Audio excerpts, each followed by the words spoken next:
Kicking like Dolomite. Last one got copyright. I'm kicking like Dolomite. 5 just to be sure. Hey, one time, you ready? Copyright. Yeah. Last one got copyright. Hey. You know what time it is. Every time I rhyme, it's just a sign that I'm about to kill. Yeah, it's time for weapon wheel. We got the skill, we got the games. Don't make me grab it still. I put a hold in one like Abby did to Joe. Yeah, for real. And when it comes to aiming, I don't miss like Master Chief. I'll grab the piece and give your ass a halo just for talking sweet. When it comes to gaming, yeah, you know our team's elite. Check the leaderboards, we run the game. You should pick up your feet. You can't lose them too smooth, just going to admit defeat. And ain't no capping around here, cause like Bond, I keep receipts. The most dangerous, better than these other guys. Try to come for us, what's like between your eyes like Jen Sakai. That's no lie nor prank. I grab the Ratchet, no Clank, and get my jiggy mask to show you how Jack Move got his name. Yeah. Look. King of the castle like Cooper, captain of the ship. My name ain't Blandry, but don't make me have to hit the switch. We'll dump you overboard, then watch the views. I ain't talking Twitch. Hey yo, Alex, go ahead. Talk to him real quick. Oh, the Dolomite is my name, and fucking up motherfuckers is my game. Dolomite, motherfucker, you heard her. Claim it. A strike to claim it.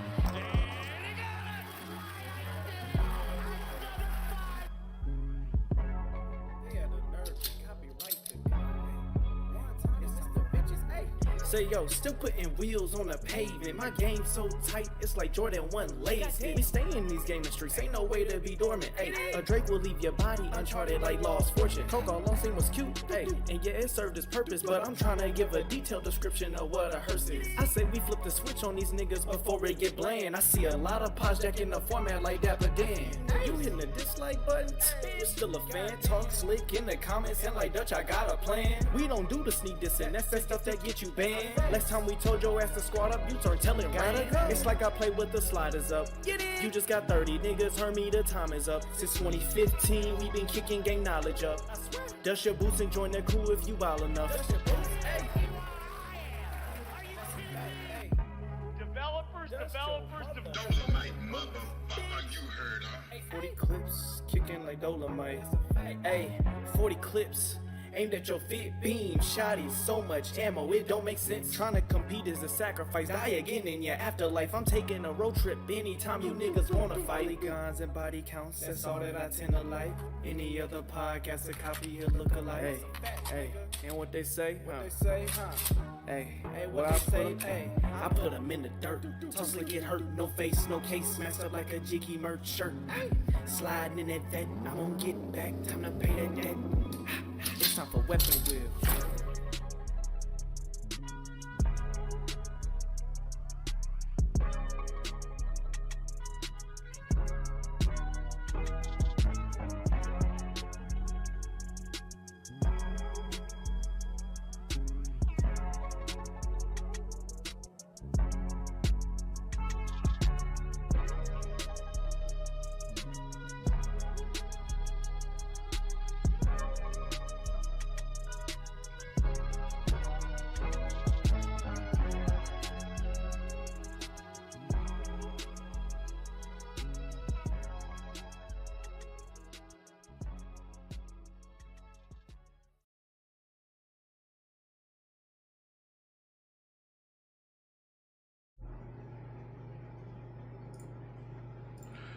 Yo, mic check. Some of us are here. I think we all here. Can you guys hear me? I think all of us are here. Yeah, we hear you. How's it going, man? Early for once? Everybody's on time. What do you know? Wouldn't bet on that. On time? Yeah, man. Chat was good. How y'all doing out there? Hope everybody's having a fabulous Sunday. Except Jack. I hope his is terrible. I'm not hearing you guys. Okay, that was uncalled for. All right. Start Discord. You can't hear us, Bond? I guess not. Jack, I want you to know that I'm not buying another game till like fall of next year. Everything else is up to you. That's what's crazy. I was saying the same shit the other day. I'm not buying another game until fall of next year. So what we gonna do? Nah, because I've got us covered. I covered us until like Yo. spring. You hear us, Bond? No, I guess Hey, not. BG, listen, BG, I appreciate you, brother. You know, I appreciate you, man. I do. I definitely do. Thank you, brother. All right. Yeah, I got us covered until like dang near March, April. So after that, whatever happens is up to you. I guess you're the dictator of what we end up playing. You gonna be made that money back by the end, though, right? Oh, Your man. gaming budget gonna be replenished by the end. Man. It's light work. You're a boss. It's light work. Yeah. Next year the first 3 months of next year looking nuts. I ain't gonna lie to you. Yes, sir. Put it on me. Wow. Bond, you hear us yet? Bro, let him leave it like that, bro. You know Bond is like the most incapable PC dude I've ever met. Nigga could barely like figure out how to screw in a light bulb. Hey, man. Most incapable PC dude ever. Facts. Oh man. Who the hell sent me Mario Party? This looked like 3 or something. Shit like Mario Party 3. Like, where y'all dug this shit up from? So nobody won't smoke with me in Mario Party. I'm gonna let y'all know that right now. Yeah, I'm really that dude in that. Mario Party is truly a game of randomness and chance, bro. There's really no skill to this. Y'all stop. No, it's the board game. When they get to that part, people be cheating and shit, man. Okay, like the actual mini games that those take skill, but like whether you end up winning is completely by chance. That's RNG. Yeah, that's RNG. Because bro, in the latest Mario Party, they'll give you a star just for being the worst player. Like at the end of the round, like, oh, worst player, here's a star, right? And then they'll give you stars for like doing random stuff. If you're the worst player, if you stepped on enough the most of a certain tile, like, oh, here goes a certain star. So you could be dominating the whole game and like just losing literally at the last part of the game. It's insane. I lost like that. We was playing against one NPC and they gave this man a star for doing some dumb shit at the very end. He won by 1 star, bro. I was finna win the game. Yeah. It's crazy. It's all a setup, bro. It's all a scam. But I think today it's not too many major topics. There's only a few, and it's a whole bunch of minor shit. So I don't expect it to be here too damn long. Wanted to make it a smooth 2 hours, 2 hours and 15 minutes. Shout out to the boys in the Discord last week for providing a 7-hour after dark. Wow. You're welcome. You welcome. Yeah. I kind of want to ask what the hell is wrong with you, but you know what's funny? We was actually in there for longer than 7 hours. We just didn't drag you back up. We was in there for like 2 extra hours after that. We didn't leave to 5 a.m. We didn't leave to 5 a.m. that day. So what's wrong with you? Yeah. Well, I felt bad because the last After Dark got corrupted. No fault of my own, by the way. I felt bad. We felt bad collectively, so we wanted to provide people with some entertainment. You know what I mean? Plus, I was playing the game. I was trying to get a platinum, so might as well, Stayed up till 5 in the morning. And what time did you wake up? When did you go to sleep? Bro, I don't even fucking remember, bro. And then I woke up and motherfucker was demanding me to do a live stream. I'm like, fam, I'm tired, bro. I think that was Halloween, wasn't it? Yeah, that was Halloween. They were like, when you gonna stream today? I'm like, fam, I'm tired, bro. Fucking 7-hour goddamn. That was on top of the podcast. Like, bro, people don't be realizing, bro. Just a life of whack move, huh? That's a lot of talking, man. I'm a man of the people, though. You know what I mean? I smell you. Everybody. When you're a big check your settings. Well, Bond, what the hell? There we go. Now you hear us? Okay. So, you know how Discord makes that bang, bang, bang, bang, bang sound every time when people type messages? Oh, yeah. I muted Discord, but I never unmuted it. Oh. You could disable that though, Bond. You could disable it's a little bell at the top, and you can do it to where it only when you get added, it'll make that noise, but it won't do it for every message. Okay, good to know. I mean, I figured there was such an option. I just didn't feel like looking at it for it. Yes, just click that little bell at the top of the screen. Random. Did you guys already do intros yet? No. Random. I just tasted butternut squash for the first time. What the hell is this? Like, what the hell do people be eating, dog? You ain't finna ask your wife that. No, I mean, I would never eat anything called butternut, but okay. Oh my god! It's first of all, my wife didn't actually cook it. All right. But I was like, because they tell me it tastes like some what is it? One of those pies. And I was like, let me taste it. Right, this pie. I'm like, this joint is terrible. Anyway, let's do these intros and get the podcast started. It's Weapon Wheel Podcast, episode 343. If you want to listen to our podcast on audio live streaming, check out iTunes, Google Play, Spotify. If you want to become a member and support the support the podcast, we have a Patreon, and you can also support the channel by becoming a member.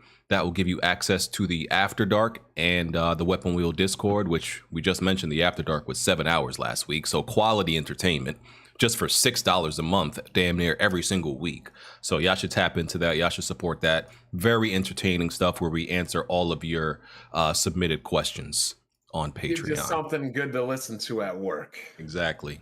They give y'all a whole work shift. 7 hours. It's a whole work shift. It's crazy. And hit that like button, please. Support the podcast, YouTube algorithm, and all that jazz. And if you want to submit a video to be featured during the podcast, link is in the description for that. You can just drag and drop it right in there. And yeah, let's do these intros. Smoove. What's up, everybody? It's the best spot. The curse is over. And not, and I'll tell you congratulations, why. who you want to pick. Congratulations. The curse is not over, and I'll explain why. Why is that? See, I tried to finesse it, but the finesse guys don't allow it. Smoove has to make a legitimate bet that he believes in. I tried to finesse it, Jack. You can't finesse it. And I learned the hard way. You can't finesse it. Because Smoove initially said he did not want to do it. But not only did I try to finesse it, but I tried to make the payoff higher if you were to lose. You can't finesse it. So Smoove, so he actually has to believe it. Yep. That there's validity to that, because he actually believed that that Super Bowl. He actually believed, Yeah, that's true. So not only did I try to make a bet that he didn't want to believe in, I would have ended up paying him off more if he would have lost than if he would have won. So yeah, you can't finesse the finesse guys. There's rules to and limits to Smoove's powers. Okay. Pretty much, yeah. He's got to believe it. He don't believe it, don't work. Interesting. Okay, Jack. Ragnarok is coming, and so am I. Bond. Still undefeated in the East, but it's not good in Philly right now. Lost 2 finals in one day. The Union lost. The Phillies lost. Not looking good, but the Eagles still doing it. Ragnarok is coming out, which is going to be good. Bayonetta is already out, so 2/3 of the console gaming division actually has good quality action adventure games to play. I don't know what they're doing over in Xbox land, but I guess we'll talk about that sooner or later tonight. Shout out to the Xbox. Alex, are you there, sir? Yeah, can y'all hear me? Yeah. Yeah, I'm in the car. I'm on my way home right now. Yes, sir. I pick me up some McDonald's on the way home, man. Ew. I was waiting for it. Only broke people eat McDonald's, BG. What? Unhealthy fat slobs. Tell them, Bond. Wow, that's crazy. Wow. 30-second quick little story. Found McDonald's in my girl's car. I was like, oh, hell no. What? Yeah, to drop her. I was like, why you got McDonald's? She's like, oh, I just had coffee. I was like, it looks like a milkshake and some burgers and fries to me. So your girls can't have McDonald's? What the hell no. We You don't told eat her- fast you food told out her- here. You tell her to hop on the scale or what? We don't eat fast food out here, BG. A McDonald's coffee, okay. But we do not eat meals at McDonald's. I'll negotiate with Chick-fil-A. But I do not negotiate with fast food terrorists. Wow. It's crazy. You run a tight shift over there, huh? Oh, hell yeah. Hmm. Bad habits make bad results. I feel you. I mean, you look at the Jiggy Food thing. I mean, jeez. The Jiggy Food Chat, yes sir, on the Discord. Fire. The boys be posting Yeah. over there. Yes, right. sir. Yes, sir. And I am your host, BG, old man BG. They like to call me man who hates everything, but y'all love me. And we gonna Kevin get it. Samuels of video games. I guess. All right. I just want to start out talking about Resident Evil Village Shadow of Rose DLC. I just beat it. It's a 4-hour DLC. I would say very enjoyable. There's one part that fucked me up though. So it's funny. This DLC is about 4 hours, right? The first half of it is just like typical kind of, Resident Evil Village gameplay. You got those sludge, monsters or whatever that they're new versions of them that Rose is killing, and she's making her way through the castle and everything like that. Typical. You back in the castle on this? You back in the castle? Yeah, I don't want to give it away. It's not really a spoiler. She's not physically in the castle, but she's in the castle. It's it's one of those dream state things. She's not actually physically there. It's kind of like a dream state. One of those type of things. She's mentally there. I guess I should say. So that's the first half of the the DLC, and it's fun. If you like Resident Evil Village, you're gonna like the first half of the DLC. The whole thing. The second half is really where the horror aspect comes in, right? They kind of like take away your weapons, and there's like more puzzles, and there's these parts where you're more running away from enemies, and these are these environmental puzzles where you got to get around them and shit like that. And Rose has powers in this. That's what I really like. Because if you beat Resident Evil, she comes from Ethan, and Ethan was infected with something. So, his daughter is, infected with that, and she has like mutations. So she has like freezing powers. And as you go throughout the DLC, her powers evolve, and, you can like freeze enemies, and you can use her powers to access certain areas that you couldn't before. And like I said, throughout the DLC, her powers get upgraded. So I really enjoyed it. The only part for me that I kind of didn't like was the final boss, which it's a recycled boss. I'll say that. You fought this boss already. So I'm like that's kind of lame. I didn't want to do this again. That's number one. And one thing I don't like, I feel like Resident Evil bosses lately have been kind of ass, whether it's even in Resident Evil 3, Resident Evil Village. Like some of the bosses are hit and miss, but like the designs are kind of ass. Plus, on PC, the final boss is glitched, right? So on PC, like there's certain like parts of the boss fight where a button prompt is supposed to come up. It's almost like a QTE, but not really. It's just a button prompt supposed to come up to let you know when to do something. On PC, it does not come up for whatever reason. So I was literally getting my ass whooped at the beginning of this fight, and I'm like, what the fuck is going on? And I didn't understand what was happening. I get to the end of the fight. A button prompt is supposed to come up. I'm just standing there looking like a dumbass because I'm like, I'm not even sure if I'm supposed to do anything. And I end up dying, and I gotta literally do the whole boss fight over again. Why does a gaming god need a button prompt? Should you just be able to magically figure that out? By pressing any button on the keyboard, sure, but it's not like she gets new powers. She gets like brand new powers at the final boss fight that you don't have throughout the entire game. She gets like her superpowers, her real like her final flash, if you want to call it for Vegeta's sake. She gets her final flash or whatever, and like I didn't know because she doesn't have this power throughout the whole DLC. So that's why I'm standing there looking stupid. Why would you call it a final flash? Whatever you want to call it. I just thought of Vegeta. I mean, the final flash never beat anybody. Oh, brother, you get the point, Bond. The point is because that's an L move. It never beat anybody. Okay, Big Bang. You would call it the Big Bang? Okay, you beat a fat bald android. Okay, Big Bang, the spirit bomb move, right? She's supposed to do that shit, but the button prompt doesn't come up, and I stand there looking stupid, and I gotta. Never killed anybody by itself either. I don't know what so how the fuck motherfuckers be dying in Dragon Ball then? I don't know. Right now. So motherfuckers be doing all these moves in Dragon Ball and didn't kill nobody. Okay, let's go through it. Vegeta never died in the first saga. They technically didn't kill Frieza. Trunks killed him. Gohan killed Cell. And then when they threw the spirit bomb at Buu, they literally had to wish Goku's power back while Vegeta was getting his ass whooped. I don't think Goku killed anybody in Dragon Ball Z outside of Buu with the help of the Dragon Balls. So Kamehameha Wave, that killed Cell, right? ABG. No, from Gohan. Sure, let's look. Okay, you want to go Kamehameha Wave? Is that better, Bond? I mean, I don't know. It killed one person. No. Anyway, the point is Rose gets her final move and the prompt doesn't come up. So it's kind of fucked in that way. But and it's like a widespread issue on PC, but on console for some reason it's fine. And this DLC has been out for weeks and Capcom has not like patched it. It's a well-known problem apparently. But overall, besides that, real good DLC. Especially the second half. Really enjoyed it. Could have said Gallic Gun.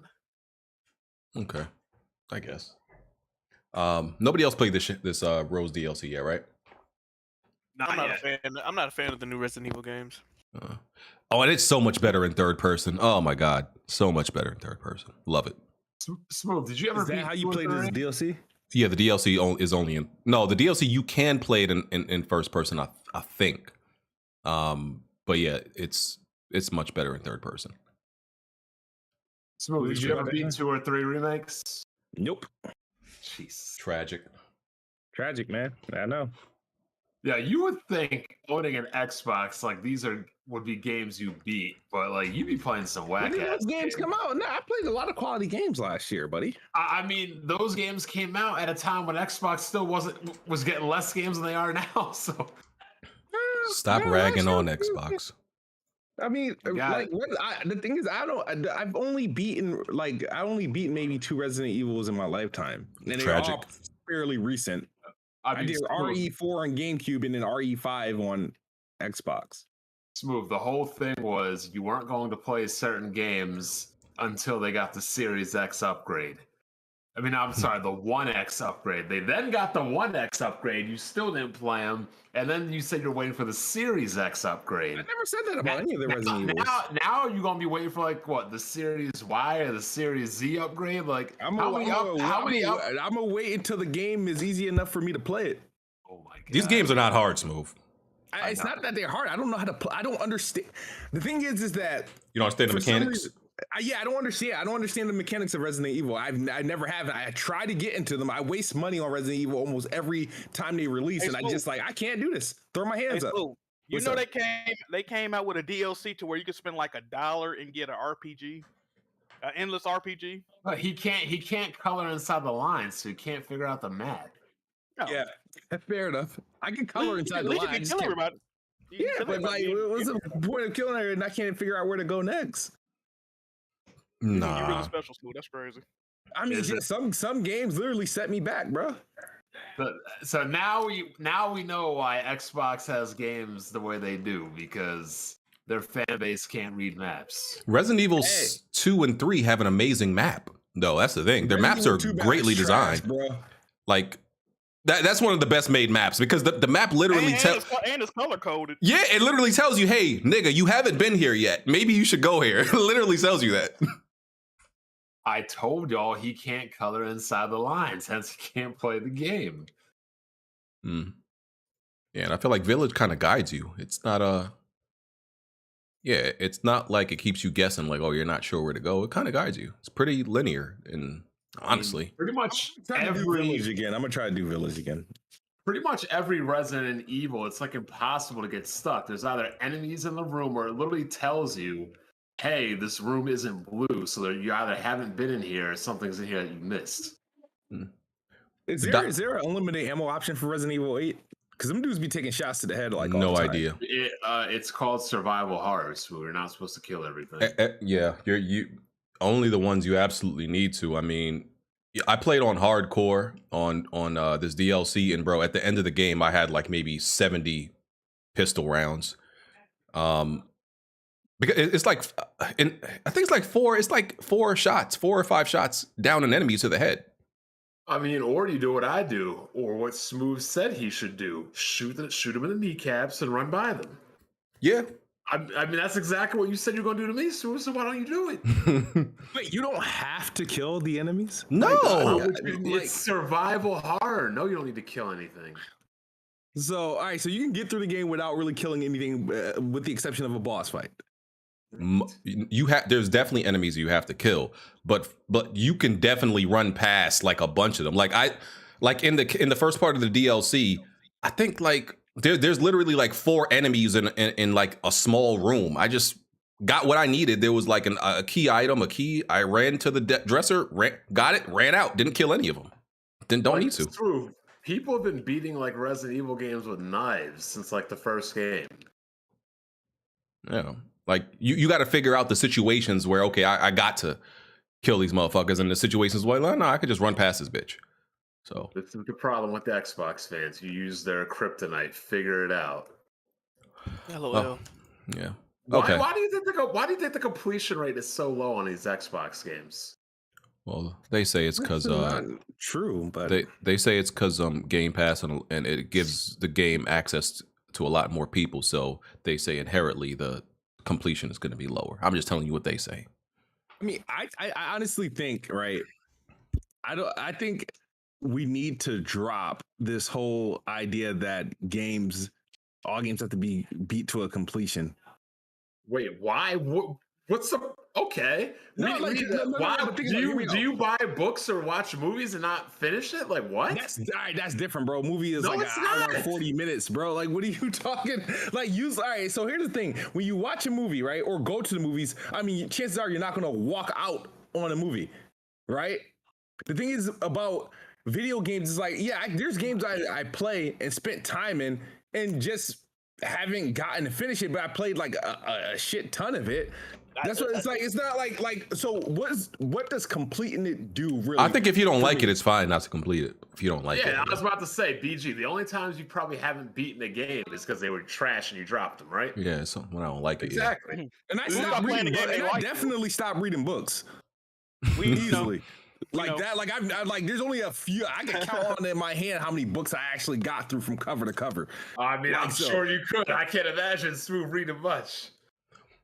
Hey, I mean, it turned out pretty all right. Well, like Smoove, it's like going out to eat. If you're paying for something in a service, the only reason you're not going to use it is because it's trash. Go ahead, Jack. I was going to ask Smoove how far was he in Persona 5 so far. Oh, wow, yeah. Shut up, Jack. Shut up, Jack. Be quiet, Jack. You're not allowed to talk about that game on this podcast. I just got, well, I can't say I just because I haven't played it in a few days, but I'm out of Palace 2. I'm in that. I'm trying to do some content, do some stuff in Mementos, but like that place got me all messed up on what to do. So I'm about to just beeline to the Palace 3. So. Okay. Lord bless you, though.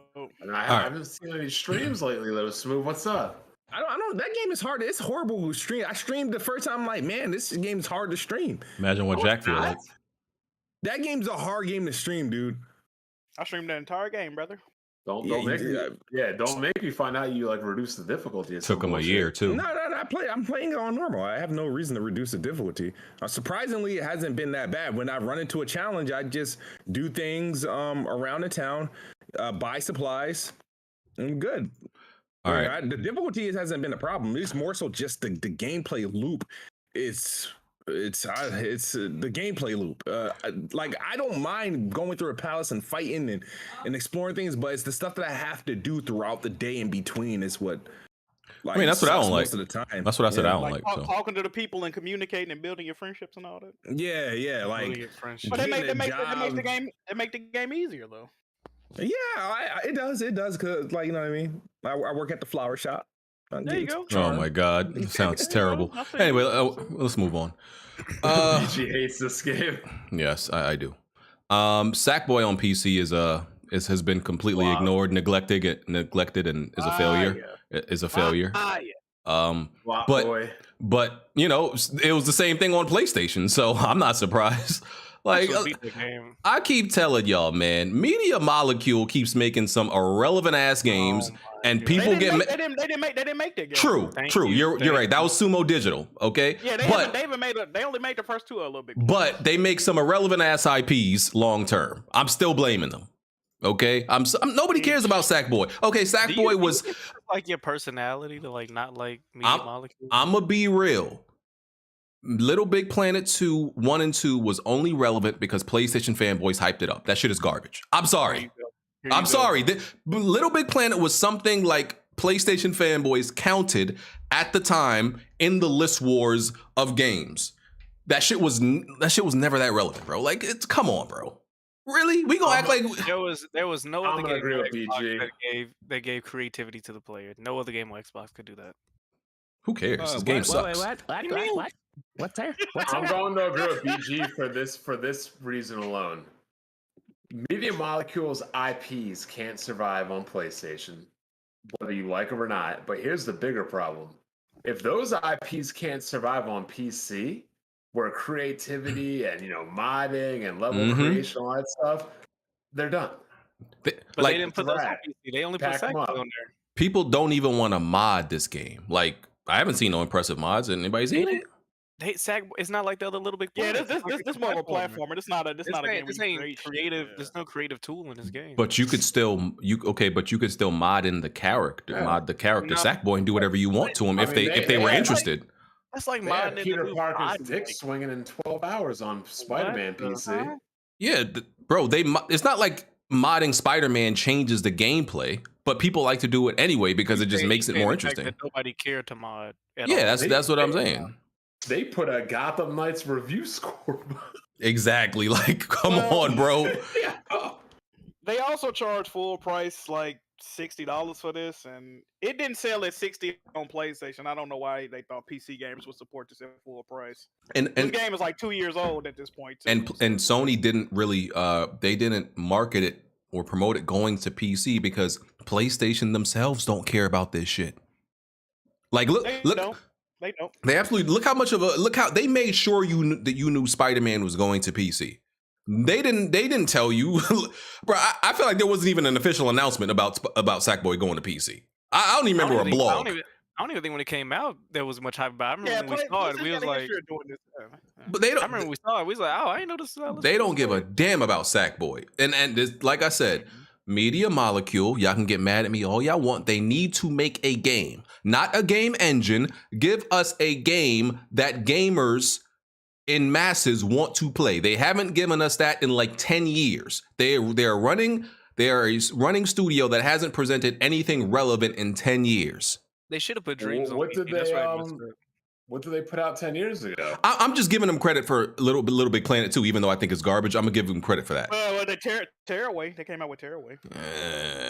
Wasn't that a PS Vita game? And it got ported. Man, get that bullshit out of here. Tearaway Unfolded. Tap in. And tell them boys to make a real game. No, I never really played it. I think I played the demo. I wasn't really fucking with it. Make a real game. I'm gonna keep saying it until they do. Like, all these other PlayStation studios, we know they working on something new. I think Media Molecule might be the only one confirmed that's not working on something new. There's no rumors about what they're making. Until y'all give Dreams a fair shake, I can't take any of you. Man, I'll shake my dick on Dreams. How about that? I don't give a. On a Randy Moss. Hey, he really is the hand in the meat. Oh my god. Come on, man. We do not care about Dreams. Put Dreams on PC. Maybe people care about it on that. That's what I'm saying. That's where they messed up. People made entire video games with levels in Dreams that I played. Listen, Dreams was an absolute failure. And if anybody disagrees with me, bro, it was a failure. I got to stop this. Dreams did not work. Moving on. Speaking of things that don't work, Sonic Frontiers. Predictions? It's coming out the same day. 2 days. 2 days. Same day as God of War Ragnarok. Sonic Frontiers. Wait, they're putting out the same time frame of God of War? I think so. It comes out. I'm not wrong about that. Right? Let me check. Yeah, it'll come out soon. Yeah, that's what this Xbox is going to be playing. It says November 8th. Yeah. It may come out the same day. Did you hear what Smoove said? That's what this Xbox. Like, can you imagine, right? You're gonna be playing Bayonetta 3 on the Switch. You're gonna be playing God of War on the PlayStation, and you get Sonic Frontiers. Sonic this is gonna be the best rated Sonic in a long time. That's not saying much. I'm gonna say this game is scoring an 89. I will take that bet. I'll take that, Smoove. Y'all betting? Do y'all not remember the last open world Sonic game? Smoove. When did Smoove, hold on. Smoove, I will take that bet. Wait, I don't know if I want to. I just want to put something out there, depending on how it does, and if it turns out. I'll let you bring it down to 87. I'll give you 2 extra points. Smoove just want to have fun. He just want to talk. He ain't trying to bet no. But I do got an announcement to make, though. You transition? Hold on, Smoove. I'll give you 87 on this. I'll give you 2 extra points. Why did your mind go to that? Nigga leaned up to the mic. Smoove. I'll give you 2 extra points. Nigga glasses hit the mic. Wait, what's the announcement, Smoove? No, so like, you know what I mean? I did. It's a personal thing. It's not like nothing public. Oh, you are good. Yeah, no, I got a major, promotion. So, okay. Oh shit. You know what I mean? So, took a next level up. It ain't gonna take me away from Weapon Wheel though. It's just, however, personal, like my regular content is gonna take me away from that because more of my time is gonna be required. But just since I'm already on Weapon Wheel, we share a lot of the same viewers. Just let them know that's what's going on with me. I should probably clean up my attitude a bit. As long as you're here, we don't care about your spit it out, nigga. He finally made it to Fry Cook. I'm excited for him. Oh no, I don't need to know where. Not just, but I kept saying, oh man, hoping to get a promotion soon. Got the promotion. Congrats. Okay. Congratulations, Smoove. Let's get back to the Sonic Frontiers bet. 87? Yeah, Sonic Frontiers. the range. You said 87 through. You said 80. You said 89. I'll give you an 80. I'll give you 87. I'm feeling generous. And this is okay. All right, give you opportunity. Okay. All right, let me lock it in. Oh my god. Okay, so I don't want to stay on Sonic Frontiers too long, but Vaughn Red is here, the other Sonic fan besides Rystar. So go ahead, get your bars off, Red. So I just want to say, Vaughn, you got that bet locked in, right? He can't back out, right? Yep. All right, yeah, Smoove. I appreciate your optimism for the Sonic brand, but this game, my prediction is a 73. I'm gonna keep it up. Yo, I'm expecting a 73. I don't think it's gonna be bad. I think this will be a good game, but this definitely ain't getting no damn 80 anything. Like 73. If it gets a 78, I'll actually be surprised. If it gets that or higher. What have you seen that made you? What have you seen that made you go, yeah, this is an automatic C? Pretty much, from what I've seen, the worlds that they've shown off like the first 2 islands officially. Mm-hmm. And then like it comes down to stuff that I've heard, not rumors, but like stuff that they've more or less confirmed. There's a lot of recycled content in this game, and not just in the cyberspace stages, but also the main areas. They call them open zone. Apparently the islands themselves at a certain point are just recycled. So I'm hearing that. I'm hearing that people say the cyberspace stages are too short to a detriment. Like I'm hearing like they'll have challenges where you S rank them and the S rank requires either under or a little over a minute. And so that's if you cry. Yeah. By I'm guessing that bald guy's a bad guy. Must be. Am I right? It must be. It just visually looks fun. The gameplay, I think the combat actually looks good. That first IGN showing was dog shit. Sega should be ashamed of themselves for allowing that to go out. The game actually does look a lot better than that. The combat looks fire. There's a lot of cool stuff from what we've seen. Another reason this is going to get a bad score, these dumbasses are putting it out a day before God of War Ragnarok. Like, yo, why the hell? And what's even funnier about that, Sonic Unleashed, another game that's like half and half of people loving it. One of the criticisms of that game was the werehog section, where it was at night, you would turn into the werehog, and it turned into almost like God of War with the combat. obviously not even of the same caliber, but a fun hack and slash beat 'em up type game. And they're gonna put this game out with new combat next to God of War.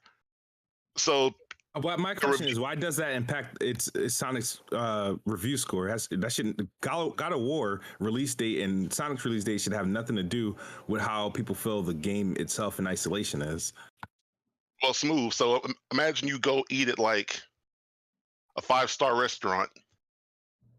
Then you go to if someone invites you over, okay, let's go to this restaurant, and they've taken you to like fucking Arby's. Whoa, hey, it's a perfect example. Jack got a lifetime membership at Arby's. You got to be careful what you're saying. You got to watch out. Nah, see, I used to like Arby's, but they got rid of all their good stuff, so fuck them. I missed the chicken cordon bleu too, man. Cordon bleu. What is it? The chicken sandwich was fire. They got rid of it for no reason. Hey, you better tell them. That sandwich was fire. Y'all having a fat nigga conference? What are y'all doing, bro? Yes, absolutely. Delicious. And so we're 2 days away, and it doesn't have any reviews out. That's usually a red flag. That's the next red flag. The review. Notice how the reviews for God of War already came out, and it comes out a day after. These Sonic Frontier reviews come out like a day before. I think that's the embargo, like a day before. So it's. I think this will be a good game, but don't go into this expecting like something on the caliber of like Sonic Adventure or like Sonic Mania. This is about to be a decent game, a good Sonic game, and that's probably the best I can say about it. Rystar, what do you want to say? I expect to be dancing on the grave of a lot of Sonic fans' hopes and dreams.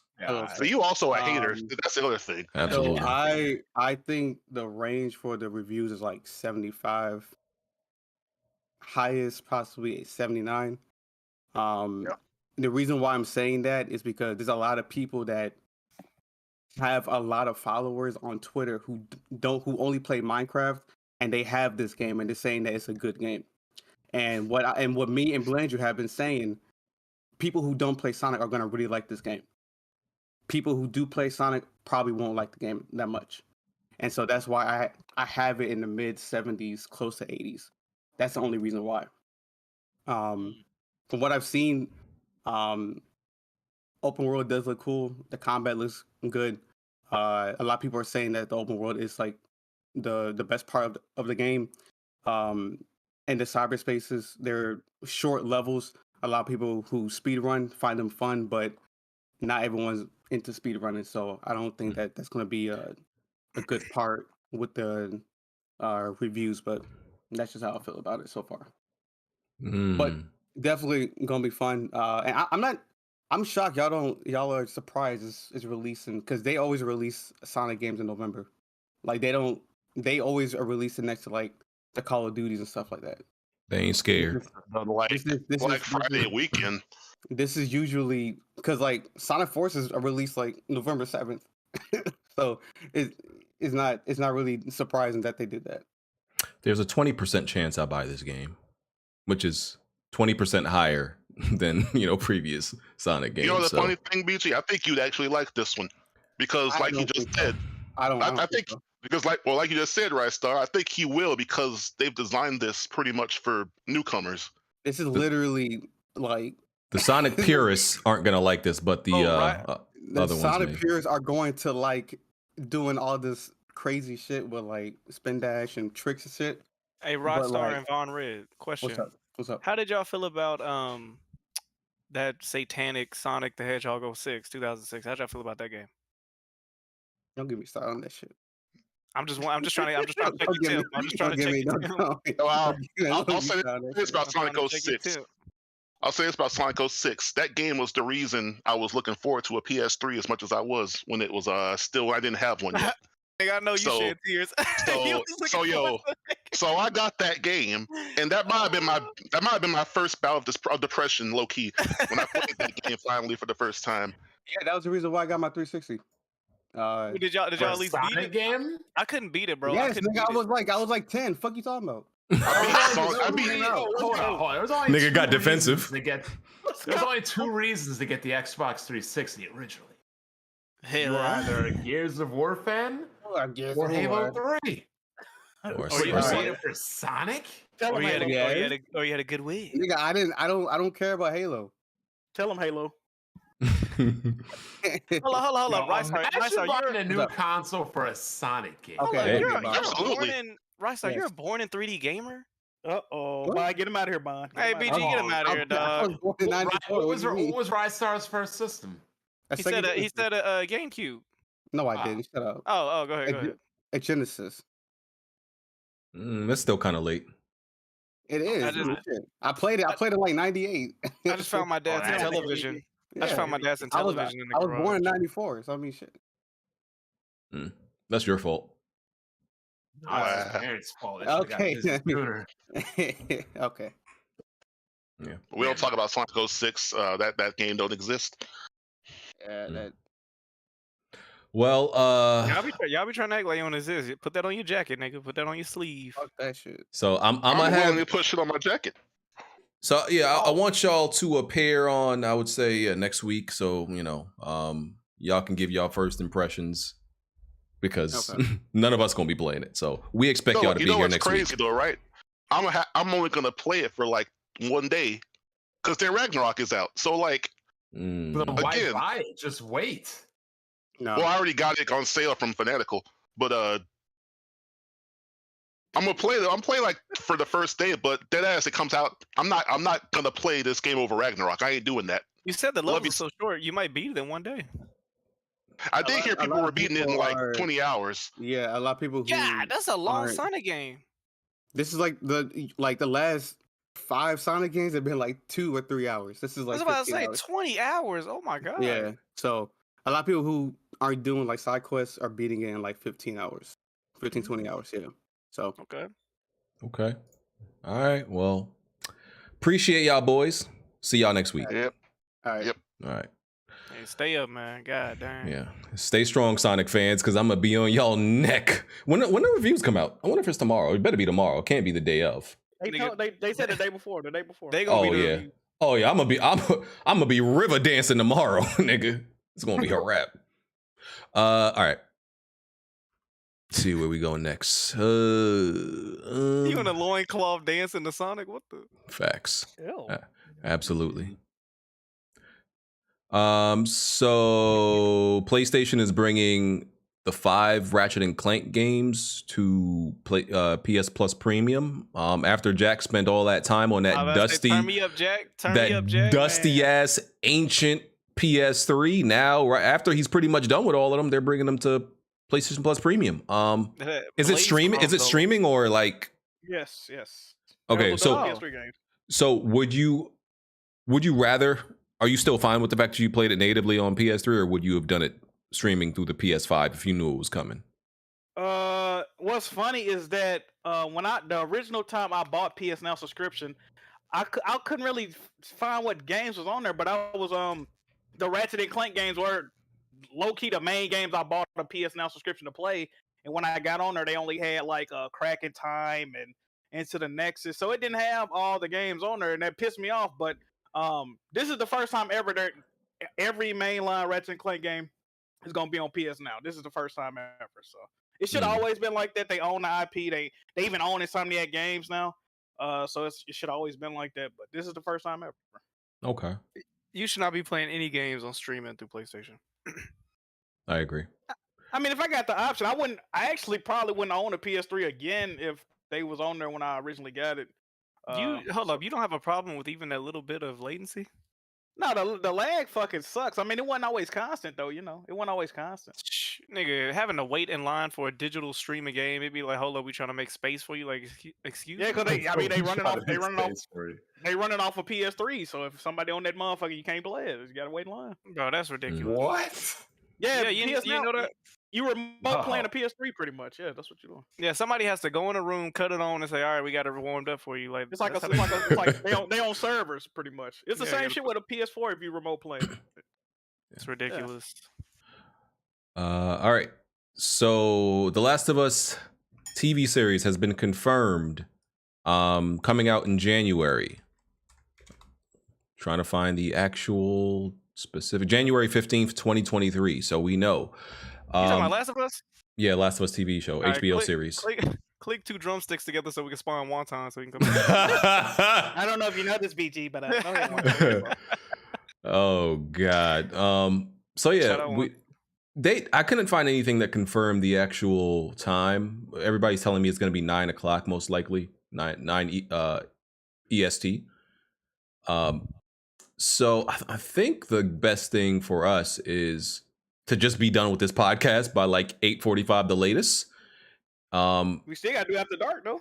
You know, I was thinking about that. What if y'all? You know what we could do, BG? We could watch party. We could start the After Dark with a live watch along. Yeah, and I think because usually what people do who do watch parties, they put like a timer so people know at what point you were at when you were reacting. So I guess we got to do that shit, and then afterwards, we could get to After Dark questions. I think we could do that, right? That should work out that way. Well, somebody gonna stream it in the Discord because if we all watching it, people TVs be loud as shit. No, I think people just got to watch it on their own shit. Are these things called headphones? Yeah. But go ahead, Jack. No, what would you say?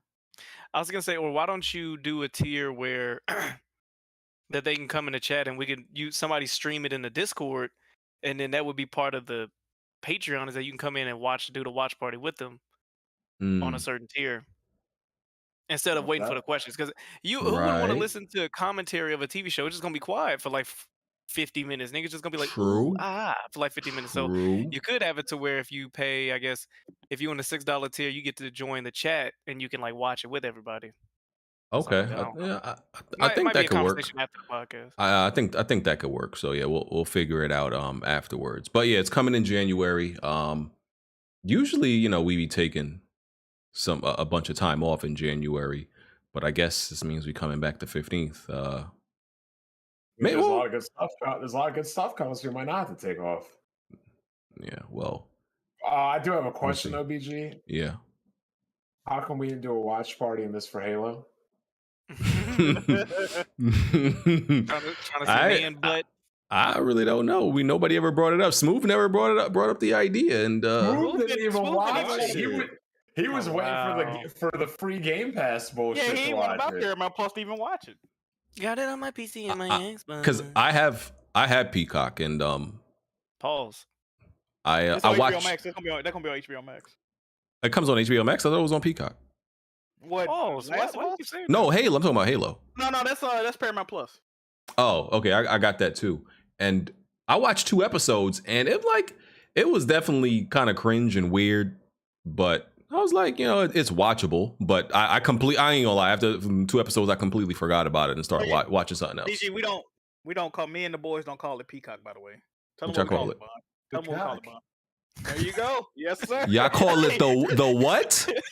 That's what Jim Cornette calls it, the cock. Yeah, we ain't tapping in, BG. You know what the fuck going on?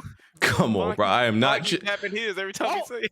Why was that the coolest voice Bond ever did? What the hell was that? Yeah. He put his glasses on. I am not calling a streaming service the cock. He said that in italics. The cock. I'm not doing that. Fire. This nigga italicized his word. That's crazy. But yeah. So we'll figure out what we're gonna do with the Last of Us TV show as far as the watch party. All right.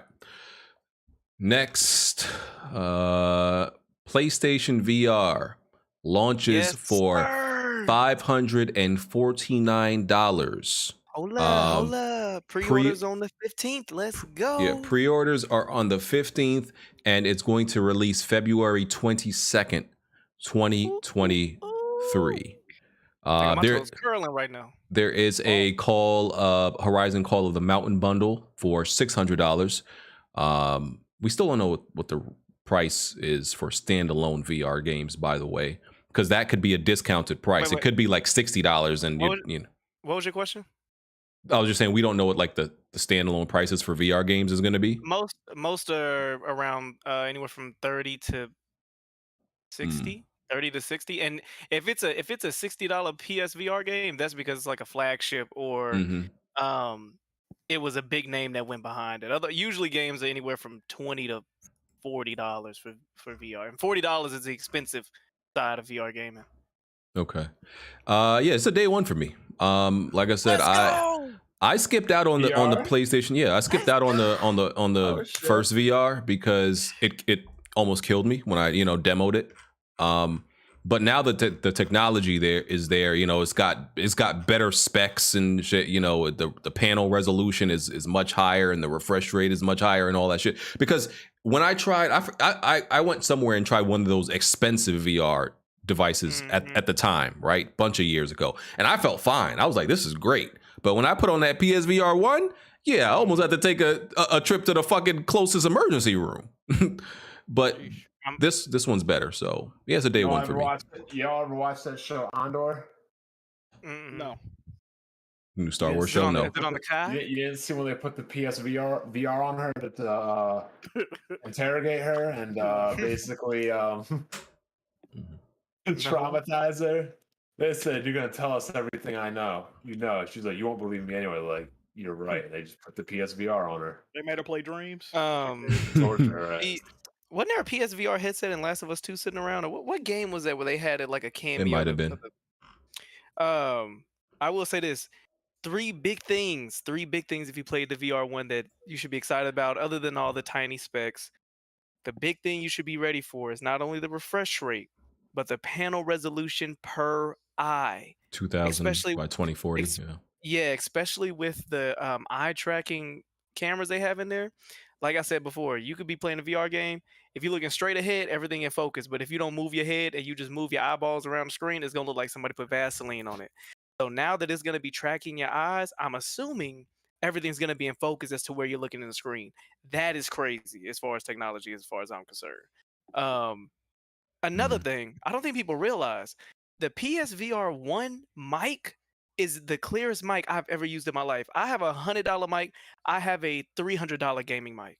The PSVR mic that's on the headset is the clearest mic I've ever used.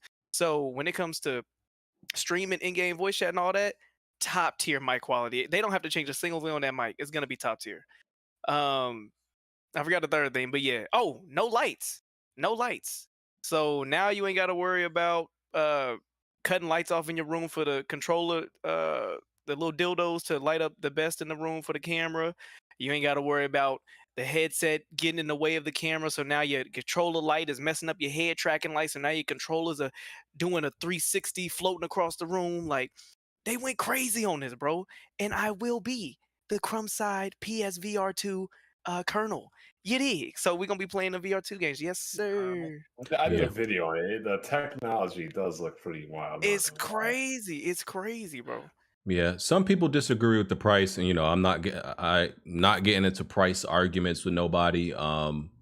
If you, like I said, if you think it's too much, don't buy it and wait for a price drop. According to what I see, if you look at other VR devices, I guess you would consider that people would consider this somewhat of a mid-range VR device. I don't think you could consider this like low like the VR1 was. Like that was very entry level. What are they saying that's mid about it? No, I'm saying like it's like where the specs land. Price. Yeah, where the specs land, and because some people disagree with the price. But I'm like, if you look at other VR devices and what they're priced at, this seems to be appropriate. But nigga, ain't the Meta Quest 2 like $700? How much is the Meta Quest 2? Yeah, but most that's like $500-$600. But I thought it was 1,000 like the Index. Meta Quest 2, I don't think it's 1,000. Because I almost bought one just because I was bored. It ain't no 1,000. Yeah. But I think most people haven't really gotten into VR yet. That's the thing, right? So most people don't really know that, yeah, this is the prices that come with a VR device. They look at it from just a general point of view, like it costs more than the console, which I can understand, the criticism for, but you can't compare it against the console. You have to compare it against other VR devices, and see if it's appropriate versus its actual competitors. Nigga, do you know there are people that play PSVR solely? They don't even have a TV. Or not even they don't have a TV. They don't cut their TV on. They literally cut the PSVR headset on and sit on the couch. You can play all your games through the headset. There's certain people in the VR community that play Call of Duty or play Resident Evil or anything in cinematic mode like they sit in a movie theater. Like, they don't, bro. This is an experience, nigga. It's worth the money. Yeah, I mean, I think the games will obviously have to justify it. right now we know the only first party game is going to be Call of the Mountain. They announced like 11 new VR games. Let me go through them real quick. Let's see. So Dark Pictures Switchback. So that's in the Dark Pictures universe, Supermassive Games. So it's supposed to be, it's not Rush of, it's like kind of going to be like Rush of Blood, apparently, but it's not Rush of Blood. So that's going to be. Rush of Blood was fun. Yeah, it's going to be like kind of like a on rails. Is that playable on PSVR 2? Rush of Blood.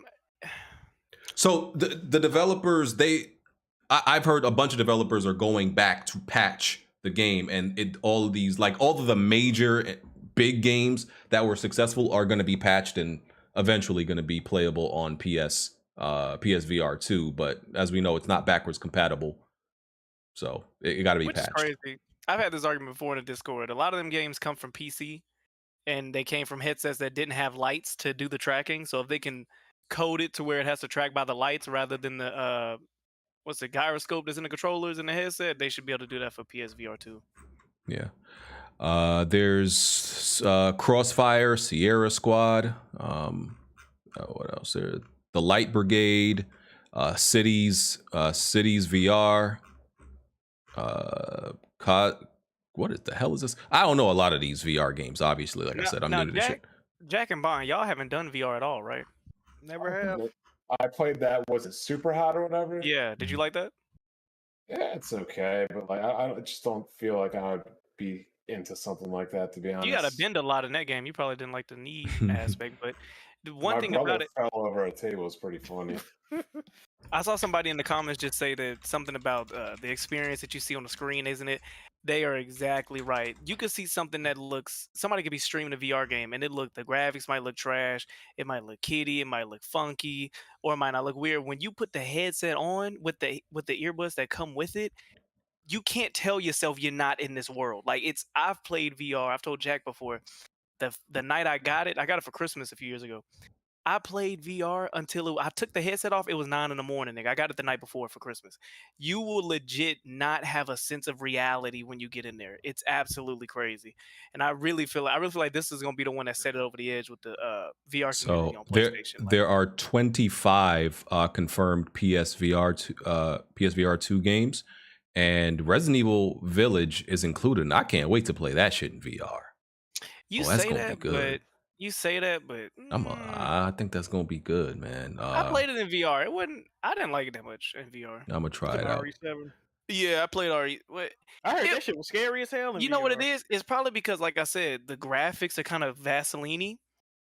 So, that's not like a sausage.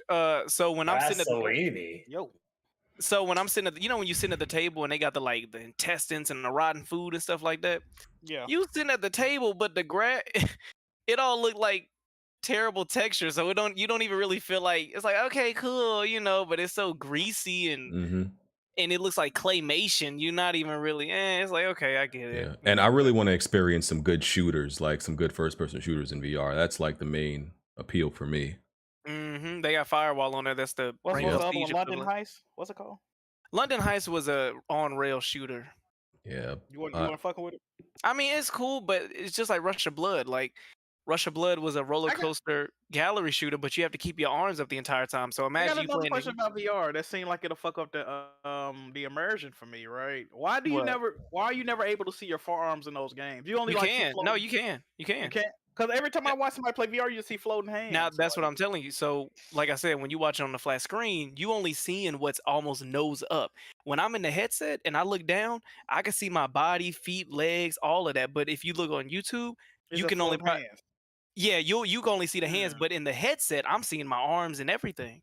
So that's what I be telling people. Like when you watch it on stream, it looks like it's just like a pop-up book, but you truly feel like you are in the world. It's crazy. You have to do it. It's like, there's no other way to explain other than you have to try it. Yeah, they really gonna have to put out impressive games and software, to make sure this thing sells and they support it well, because it's still, I guess you can consider niche. Definitely need the games, man. But that was my overall point. Like, let's just say this wasn't VR. This was just a $550 console. Would you buy it for the games available coming out to it right now? Fuck no.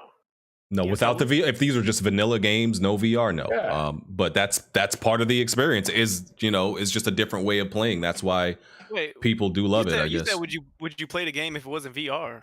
No, I'm just saying. I'm price? just saying, if this was a system that was $550, and these were the launch games for the system, would you really be spending $550 on this system? The VR system or a system without VR? No, if it was just if the game's coming out for the PSVR2, if it was just a $550 console, that was a PS5, and these were the games, would you be excited? It's not a valid argument. It's a completely valid argument. It's because games make the game VR. You can like it or hate it, but these games don't look interesting either way. Well, there's like I said, there's certain games that only work in VR. There's a game where you shooting fruit in a grocery store. No, I'm not gonna buy a console to shoot fruit in a grocery store, but if I'm doing it in VR, that's a totally different question. Yeah, so you wouldn't eat shit, but if you had a fork and a knife, you would eat it. No, I think VR does change the experience. I think VR changes the experience. No, it's a totally different experience. But with a fork and a knife, eating shit's a totally different experience. Okay, you're literally comparing a game that's meant for you to be interactive with it from your entire head to your toes. Want to be interacting with shit. Like, look, they have city skylines on it. Everybody knows I love that game, but I'm not like, oh man, I want to play that in VR. It wasn't made to be played in VR. I mean, they made it for VR, so it must be made to be played in VR. I just think, like, for me, I think it's just two different experiences, like, right? Because I obviously enjoy first person shooters, right? But and typically a first person shooter, if I'm playing on PC, it's a click of a mouse button, right? That's to shoot. But I think it's just a different way of interacting with it when I have to physically aim. So it's just different. I'm not saying it is, bro. That's why it's hard to say, okay, would you like because essentially what you're saying is, would you like VR if they remove the VR? Right? That's what he said. That's why that's kind of what you're asking, Vaughn. No, so I'm saying, do you think these games are quality? And nobody's saying yeah. They're just saying, because I can eat shit with a fork and a knife. No, you have to play it in VR. What are you talking? Yeah, well, you could just redo the question. Say, do you think that these games at launch are worth $600? Exactly. That's what I'm saying. I'm saying, irregardless of VR or not, I wouldn't be. I mean, that's you, but you also haven't had much experience with VR games. You played it once. You played Super Hot. That's your only.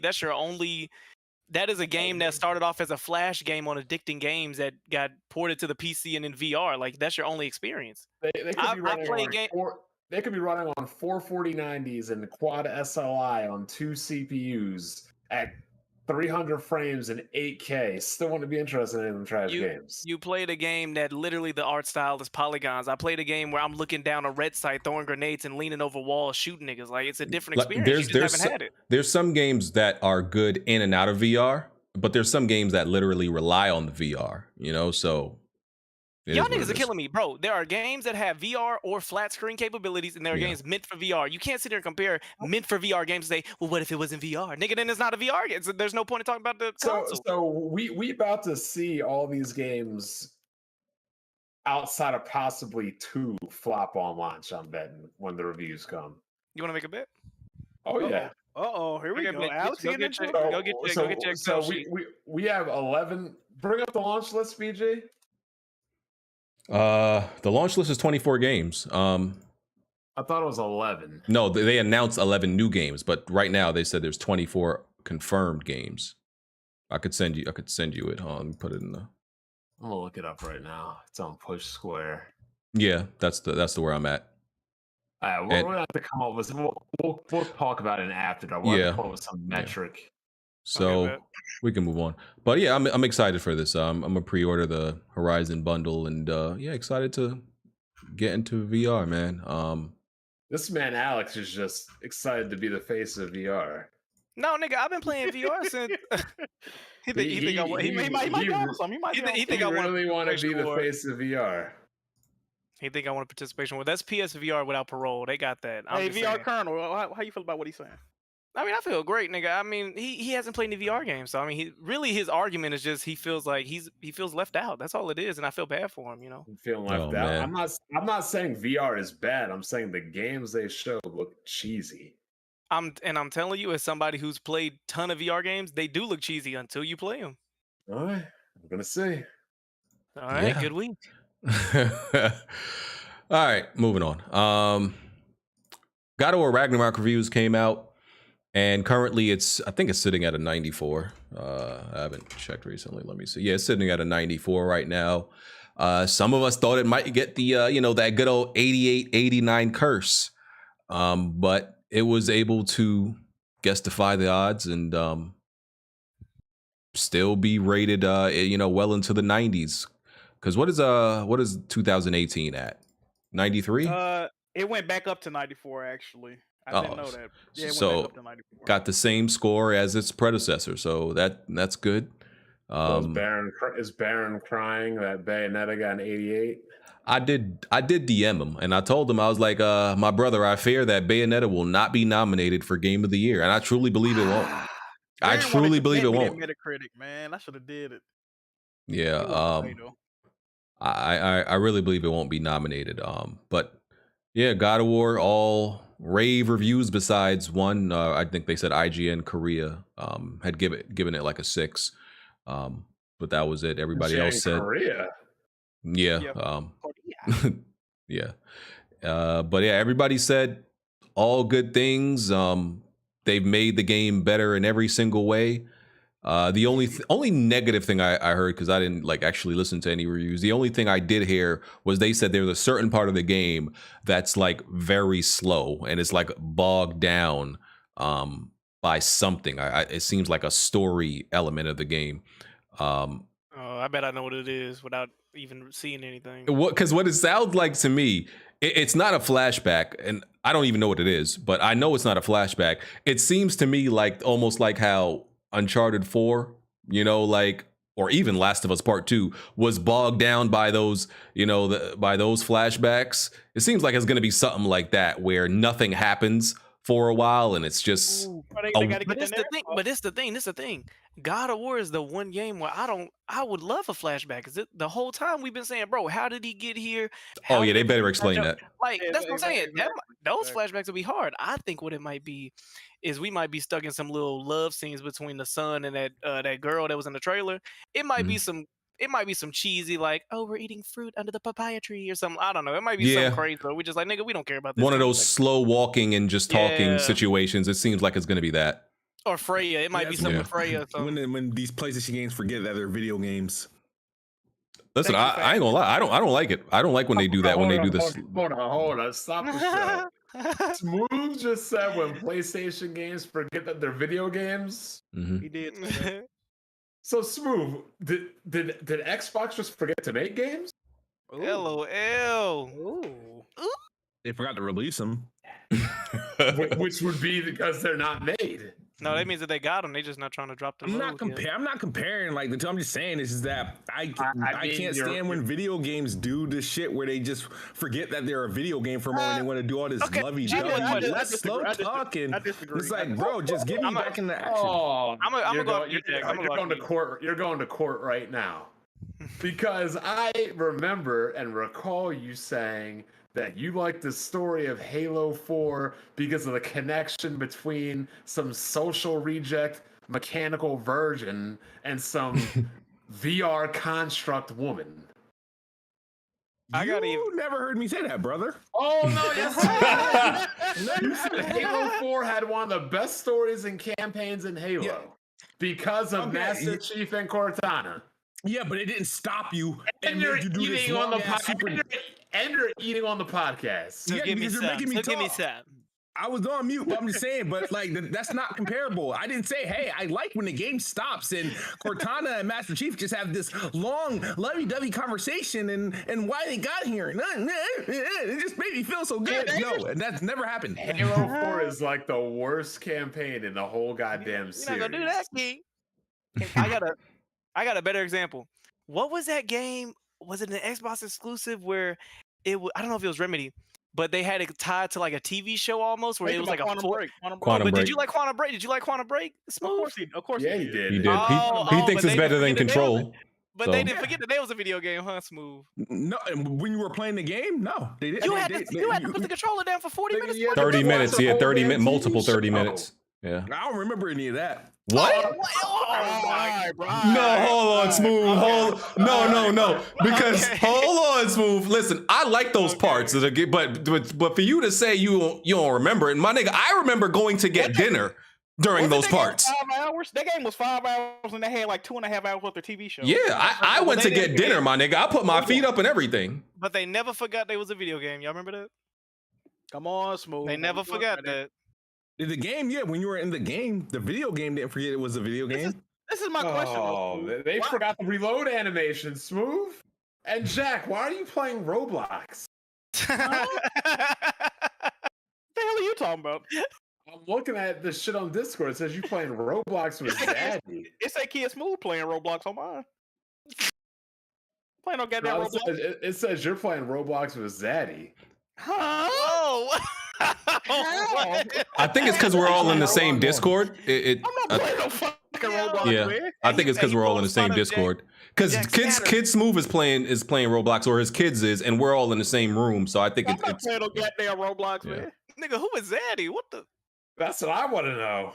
Let me see. It say Roblox. Oh, it do say Roblox. What the? You're playing Roblox. Who is Zaddy? That's But, not Zaddy. Hey, yo, why are you playing with a nigga named Zaddy? What's the problem with narrative-based games? Displaying and showing the narrative. I never. no, but the understood pace, it could you listen. I love it, but the pacing, you got to limit. Like, I don't know how long it actually is where this lull happens. We got to play and see. But when they make it last too long, that's when I'll be like, all right, my nigga, pack it up. You know? Yes. Y'all tripping because, bro, when you really in the narrative, nigga, you enjoy. Like, say what you want. I agree. When they make you walk slow and you like, come on, bro, can I just walk to the end of the hallway? Y'all making me walk like 2 inches per minute. I get it. But y'all be hating when they build backstory and dialogue. Like, how do y'all not like that? Like, that's better than getting it in voice logs and memo emails that you gotta read. BG complained about Uncharted 4 showing one of the most critical fucking backstory flashbacks to the whole story. Here's my limit. I think I get. I think my limit is at 10 minutes, right? Because after 10 minutes, it's like, okay, bro, you can't do this. You can't keep doing this. This has to stop now, and you got to break it up. What you gonna do, beat up the game? Like, what you No, gonna do? Jack, he's sitting in the seat. Nah, bro. Nah. He starts standing up getting mad. Because listen, 10 minutes is a long time. Nah, bro. 10 minutes is a long time to not be playing a game. That's my thing. Like like the Last of Us Part 2 flashbacks. Them parts be like 25 minutes, bro. Flashbacks was fire. Well, the Ellie ones. Do you know how you hold a controller? You need a break anyway before you get arthritis. You be holding it like some nipples or something with that claw. It's after 10 minutes. That's what I feel like my cutoff is. You know, at one time, like obviously keep telling the story, but you have to break it up by doing something. I understand what you're saying. Like a QT or something. Gotcha. Some, man, but yeah, that's the only complaint I've seen people say, you know, the reviewers have said. But other than that, amazing game, fantastic, game of the year nominee, shoo-in. Probably one of we said 2018 was one of the greatest games ever made. This might be another one. I can't wait, bro. This is a generational game. Like, Yeah. what a time to be alive. Like, you know, you're just alive for certain releases. Like, nigga, I remember I was cleaning my garage out today and I found my GTA 4 PS3 disc and case. And I was like, wow, I remember the Christmas I got this. Like, I found the Jack and Daxter PS2, the Def Jam Vendetta, Wu-Tang Shaolin, like all these games. That bro. Def Jam Vendetta game's like worth $300, by the way. I got I was posting them all on the Need for Speed Most Wanted PS2. All of my cases got the instruction manual. Like, I'm like, bro, God, what we about to get in a couple days is one of them moments, bro. It's one of them moments. Yeah, it's got. I mean, it's crazy to say Nintendo, and Sony both got something, but Microsoft still sitting on the sidelines. Nintendo has had a really good year. I think I bought like 5 Nintendo games this year and beat them all, and Pokemon is still coming out. Oh, bro. Yeah, I got that. They just took my money for that. This Why do y'all like Pokemon, bro? Because it's Pokemon, dog. I just beat.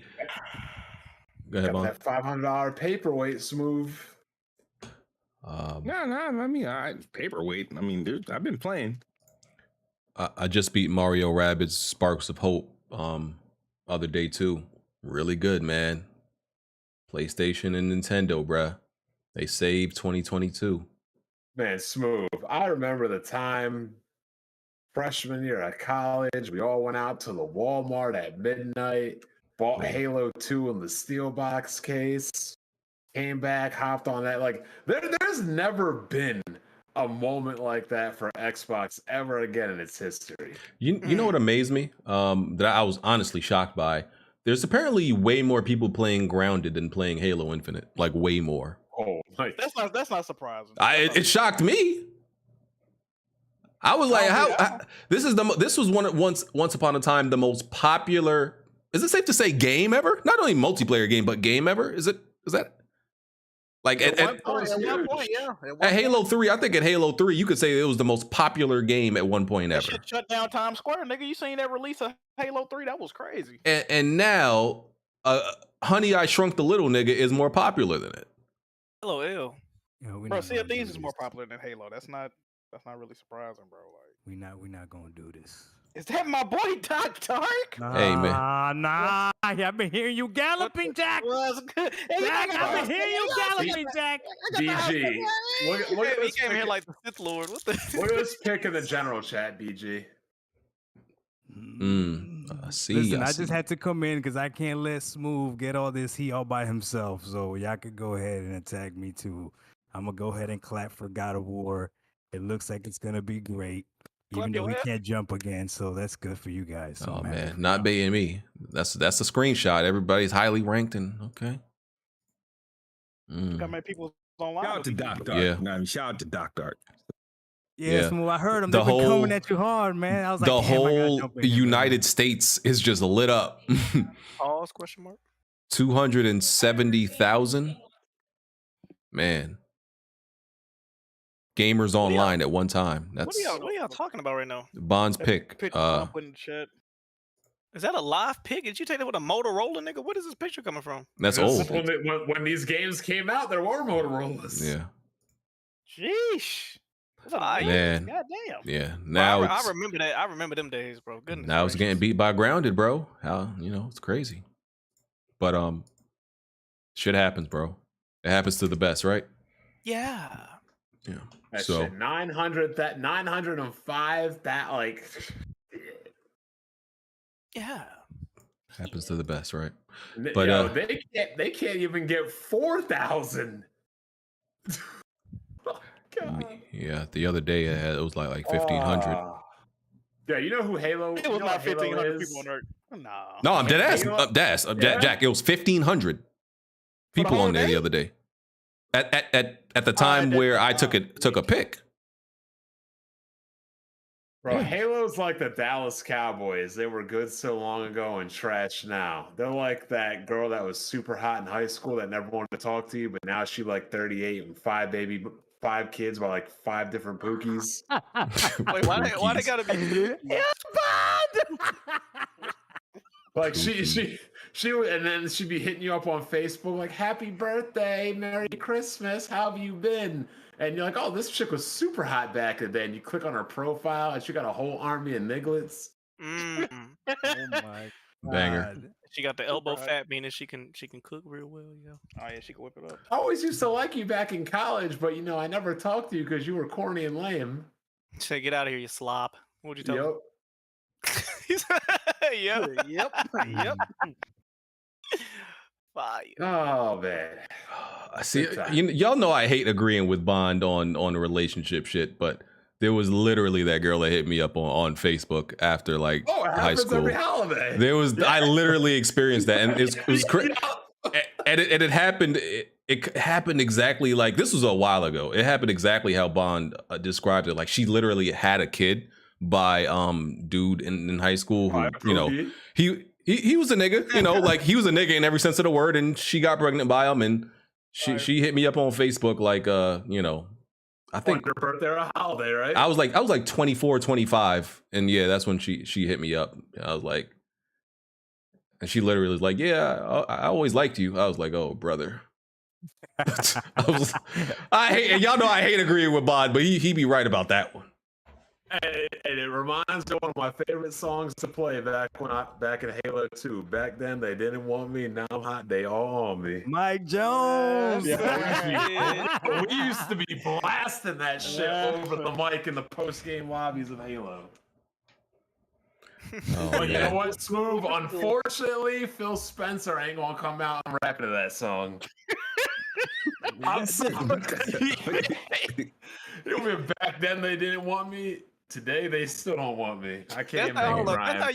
That's how you was coming into lobbies playing that song? Oh no, post game lobbies we should be blasted. We You should reach yell Halo, at I'm the not kids. in right now. Leave a message. We'd be yelling the post game live. What the fuck's my name? My name is fucking Mike. On the chorus, you'd be like, "I said." Like, how would you sing that part? You was cosplaying Mike Jones in Halo lobbies. Oh yeah. He said, I said. I would have girls showing up in my dorm on the headset, talking shit to dudes as I was killing them, talk about making me a fucking sandwich and shit. I'm like, yo, just put on the headset and talk mad shit to every dude in the lobby. All right, back to gaming.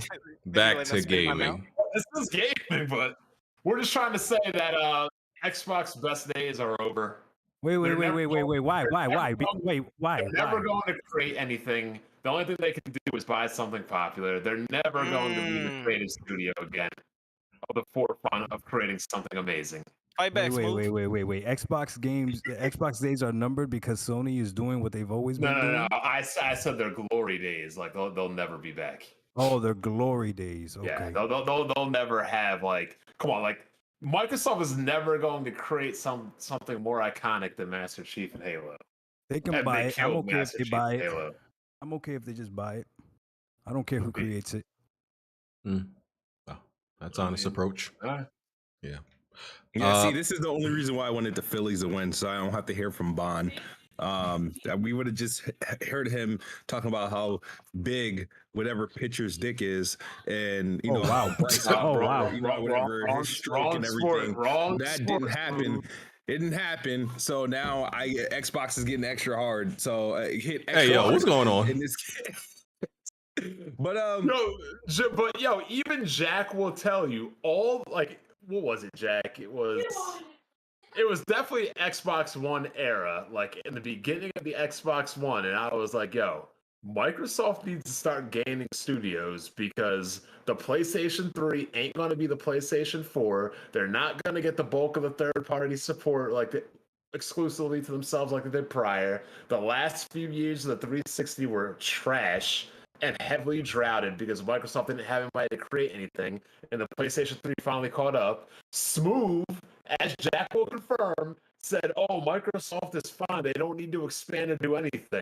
And I compared it to sports, saying, look, y'all have to replenish and draft. Now look, for the past 5 years, y'all niggas been tanking and drafting and still can't put anything out. You drafted Markelle Fultz. You drafted Ben Simmons. Hopefully fucking Bethesda pans out like Embiid, but you know, it's just miss after miss, Smoove. And that is the Bond Xbox segment for today.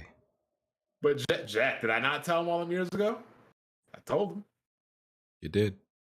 They don't want to listen though, PG. They don't want to listen. All right. Let's move on. Modern Warfare 2 is again the best-selling COD game, making 800 million. That's the best opening ever for a Call of Duty game. So, so every few years, Call of Duty has like this dip, like this big, dip where it sells like low, and low is still high compared to what other games sell. And then a few games later, it like breaks its record from a bunch of years ago. So that's kind of like the cycle, people pick, and they kind of know which Call of Duty game they're gonna like and which one they want. So best opening ever. And you know what's crazy about the best opening ever? Guess where most of them sales came from? That would be, according to reports, PlayStation and PC. And that's exactly why I want. That's a damn shame. Why is that a shame? Why is that a shame though? Soon to be first party Microsoft games selling better on non-Microsoft platforms. Well, the PlayStation 4 is the most has the most consoles out there, sir. Do you think this is going to change when Game Pass comes out? And I don't know. It's not supposed to. My thing is that why are you making a big deal out of it? The thing is, there's more PlayStation 4s than there's Xbox consoles, and there's more and there's slightly more PS5 consoles than there are Xbox Series consoles. So would you expect the Xbox version to outsell it, even though those customers don't exist? I would agree with you, except for the fact that it sold more on PC, and your whole shtick the last generation was PC is irrelevant and nobody buys games on PC because they're filthy, dirty, stinking pirates. So what do you have to say about that? There's more PCs than consoles. But you said they don't buy games. I said that years ago. I know. What changed? They buy games long now. ago. Like shit. What changed? They buy games now. Well, now they've okay. But I don't understand how that's a victory. Though. That's just so weird. PC dudes are frauds because they all bought COD day one at $70. I should mention this is the biggest money opening for COD, but games did get more. Games did get more expensive, so that's part of it. If anything, this is better for Microsoft because now they really have something to show that, hey, no, we're not going to take it off of PlayStation once we buy it. Why would we? Look how well it sells on PlayStation. This is here's better. Another thing. It might be worse. It might be worse because they won't want to buy it because they say, look how much it's selling on PlayStation. What are you talking about? They'll just make money off of PlayStation. Why would they not buy it? No. The committee will say you can't buy it because it sells so much on PlayStation. That's a monopoly. That's what they could say. That's what I'm saying. What? Get them, no, Microsoft. That makes no sense. The committee doesn't want the arguments that Google and PlayStation are making is an unfair monopolistic practice. If the games are selling primarily on PlayStation, they're gonna use the argument that they don't want them to buy it because it sells on PlayStation. And then the argument could be that Microsoft will put it on PlayStation, but that's not a guaranteed forever. Well, no, but the whole argument right now for them to buy it is that it makes financial sense for them to keep it on PlayStation, and they're proving that right now. If it's actually selling more, you're having a different argument. I agree with you on that. I'm talking about if the sale will go through or not. I'm saying. I don't even want to talk about the sale. Yeah, I'm like, BG. Let's not even go down that hole. Until it's done, I don't want to talk about it. Yeah. But as far as other PC game news is showing Smoove, games like Capcom skipping Xbox on games like Battle Network and other things, and just looked up that as predicted last year, half of Capcom's sales are now on PC. True, 50%. Oh yeah, over 50%. Finally buying games. Finally, they've always been buying games, Smoove. But hey, BG, you said something I want to ask you about. You mentioned how Call of Duty goes up and down and dips. Do you know why that is? Like, what causes that shit? I think certain people, according to what I know, Call of Duty fans have their favorite Call of Duty studios. Like, I think Treyarch is looked at as the favorite, and I think Infinity Ward is behind that, and then what's the last one? I can't even keep up with these motherfuckers. Sledgehammer, I think. Sledgehammer is, I guess, the least favorite. And it usually, I think it's usually based on what type of Call of Duty it is. Because, they've had like the boots on the ground ones, and then they've had the futuristic ones. I think that affects it too, because certain of the players like a certain type of Call of Duty also. So I think that has something to do with it. Yeah. Okay. But if y'all don't got nothing else, I'm gonna move on. So this happened like a week and a half ago. A game preservationist archived a complete set of US PlayStation 2 game manuals online in 4K, and they can be viewed by anyone for free. So if you want to go look up any manual from the PS2 era, you can go look at it. It apparently cost him $40,000 and a very long time to complete this archive. Yeah. See, Richard, that is a form of lost media, BG. So shout out to the person that's archiving that. That's fire. Dedication. Yeah. People don't believe in lost media, BG. That's a real thing, though. And that's the thing. A lot of them booklets gave more insight on the actual characters and what's it called, concept art and information about the. Wasn't it the game manuals that talked about how heavy the suits were in Halo, or am I thinking of something else?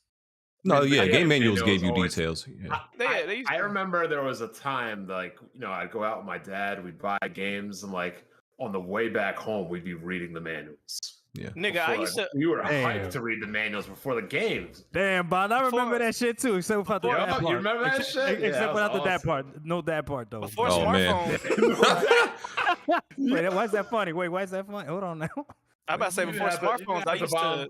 You had to volunteer that. I used to get my favorite game book manuals and read them while I was on the toilet. I used to have like 4 manuals, just reading them while I was on the toilet. I think newspaper. I think the most impressive thing of this is because obviously he doesn't own all these games. I think I read that like he had to like find people and reach out to people who had some of these extremely rare games, right? So and he had to get them.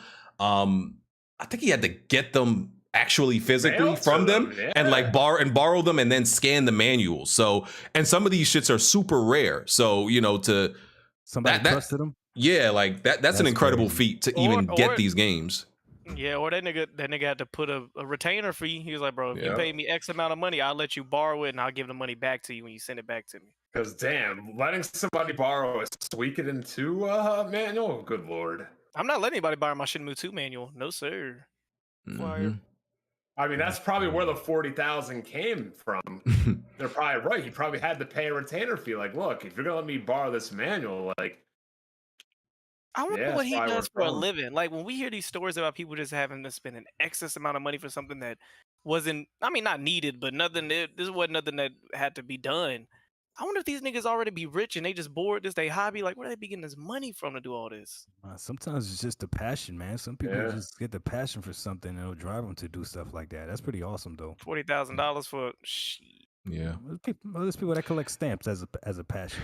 Even though couldn't be me, but I congratulate you. Hey, Doc, let me find out you a freak, nigga. What's going on? No, hold on now. No, hold on. Fuck?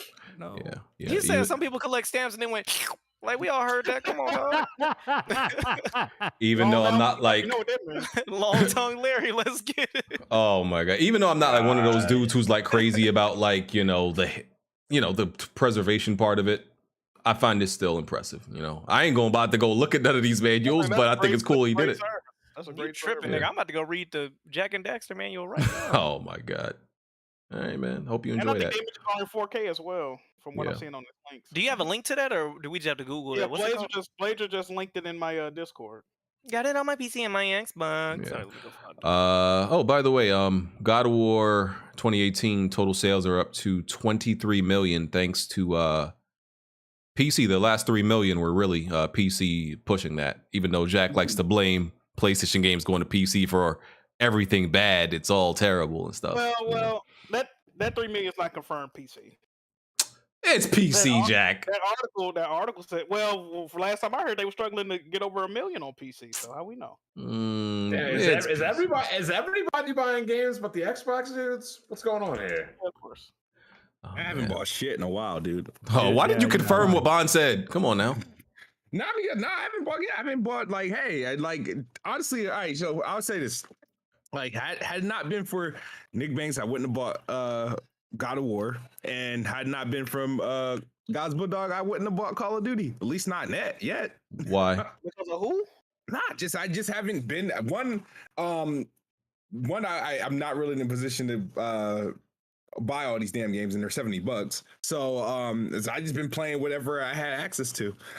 Okay. Yeah, he's not wrong, man.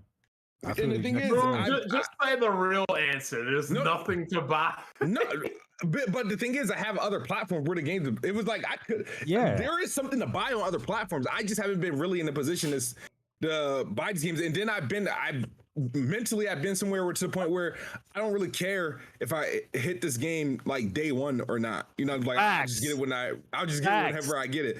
And that's been my attitude literally with like the last 3 major releases. The last real game that I bought, like I'm gonna call like AAA. What was the last AAA game or full price game that I actually bought? NBA 2K. Tragic. Yeah. What a nigga. And that was the one you picked, huh? What a nigga. NBA League Pass, and I'm regretting that. Typical Negro. The NBA's been trash. What's that collection, BG? What's that collection? The Negro Casual Collection. These Negroes predictable as hell, huh? All they want to do is run and shoot shit. Stop. Tragic. You're canceling people out here. You better stop. Hey, man. That was anti-Semite, actually, BG. No, yo, chill, don't say that, man. What are you talking about? Listen, you can talk. Listen, we know you can talk about black people. That's fine. You know, we get away with that. We don't have like an anti something disclaimer. They call it anti-black. It's called White Lives Matter. The thing about anti-black don't sound as like bad as anti-Semite. They have like a whole terminology for it. You know, like anti-black, anti-Semite. Whoa, buddy. You know. Anti-black is not detrimental to anybody. You don't lose anything for being anti-black. That's why. Yeah. Well, that's a whole after dark conversation, though. Yeah, I was about to say that. Yeah. Yep. What game is this? I gotta see. So it's a beta. Somebody sent me this video. It's some games beta. Is it the Descent? Let me look in this folder. I played that bad. I thought that was good. It's gonna be like a Destiny. It looked graphically, it looked good, but what? Not this game looks like the game that I'm playing. The game. No, the game that I'm playing. It's Descendant. This file says Descendant beta. Yeah. So that's what it is. Never heard of it. But that's what it's called. All right, PlayStation quarter 2 report. So PlayStation Plus lost almost 2 million subscribers since relaunch. The PlayStation 5 hit 25 million.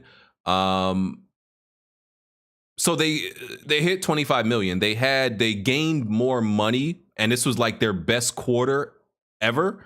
But due to rising cost, their profits fell by like 49% versus I think the previous quarter. 3.3 million PS5 consoles shipped during quarter 2. 62.5 million software sold, including 6.7 million first-party games. Digital software sales are 63%. They sold a million less first-party games as opposed to last quarter. But continue. Okay. Even with the PC? Yeah. And what else we got here? They have 102 million monthly active users, 45 million PlayStation Plus subscribers, and yeah, I think that's it. As far as the monthly active users and the PlayStation Plus subscribers dropping, they claim they think part of it is due to the pandemic, quote unquote, ending and people going outside. And what was the other shit they said? They said something else why they think it dropped a little bit.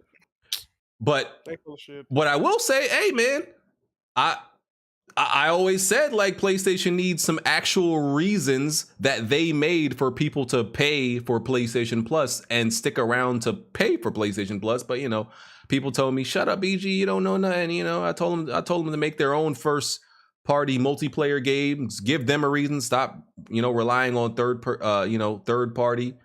But people told me to shut the hell up. So shit happens. The rebrand of PS Plus has been absolutely, for lack of a better term, it's been fucking abysmal. It's been trash. Yeah, I just downgraded that shit before auto renewed.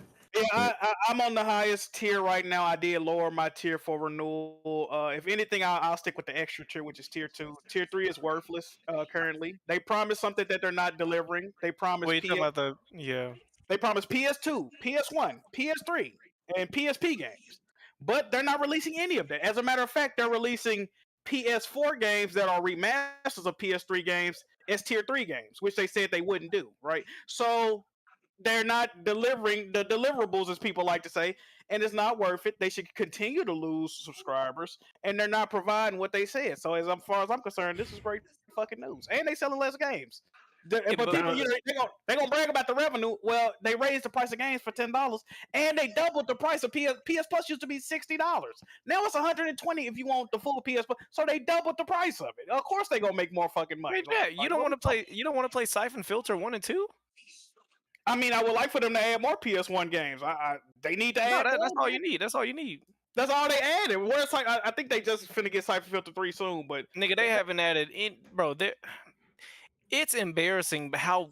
What did we always say about PS2? The catalog is immense. Immense, and we got Siphon Filter 1 and 2. Bruh, on top of that, they took away like 300 games. It was 300 more games on PS Now before they rebranded it. Now they're drip feeding them back out to like it's an added value, bro. This was already on here, bro. What are y'all doing? I put some games on my Twitter. If y'all follow me on Twitter, I was in my garage cleaning up. They could put Need for Speed Most Wanted. They could put. Yeah, how often are you in your garage cleaning up? This early today. But I was looking at games like World Tour. Do y'all remember that game, the scooter game? There's a whole bunch of niche games they could put on there except for the trash. They got like probably 20, maybe 15, 20 PS2 games on there. Maybe 15.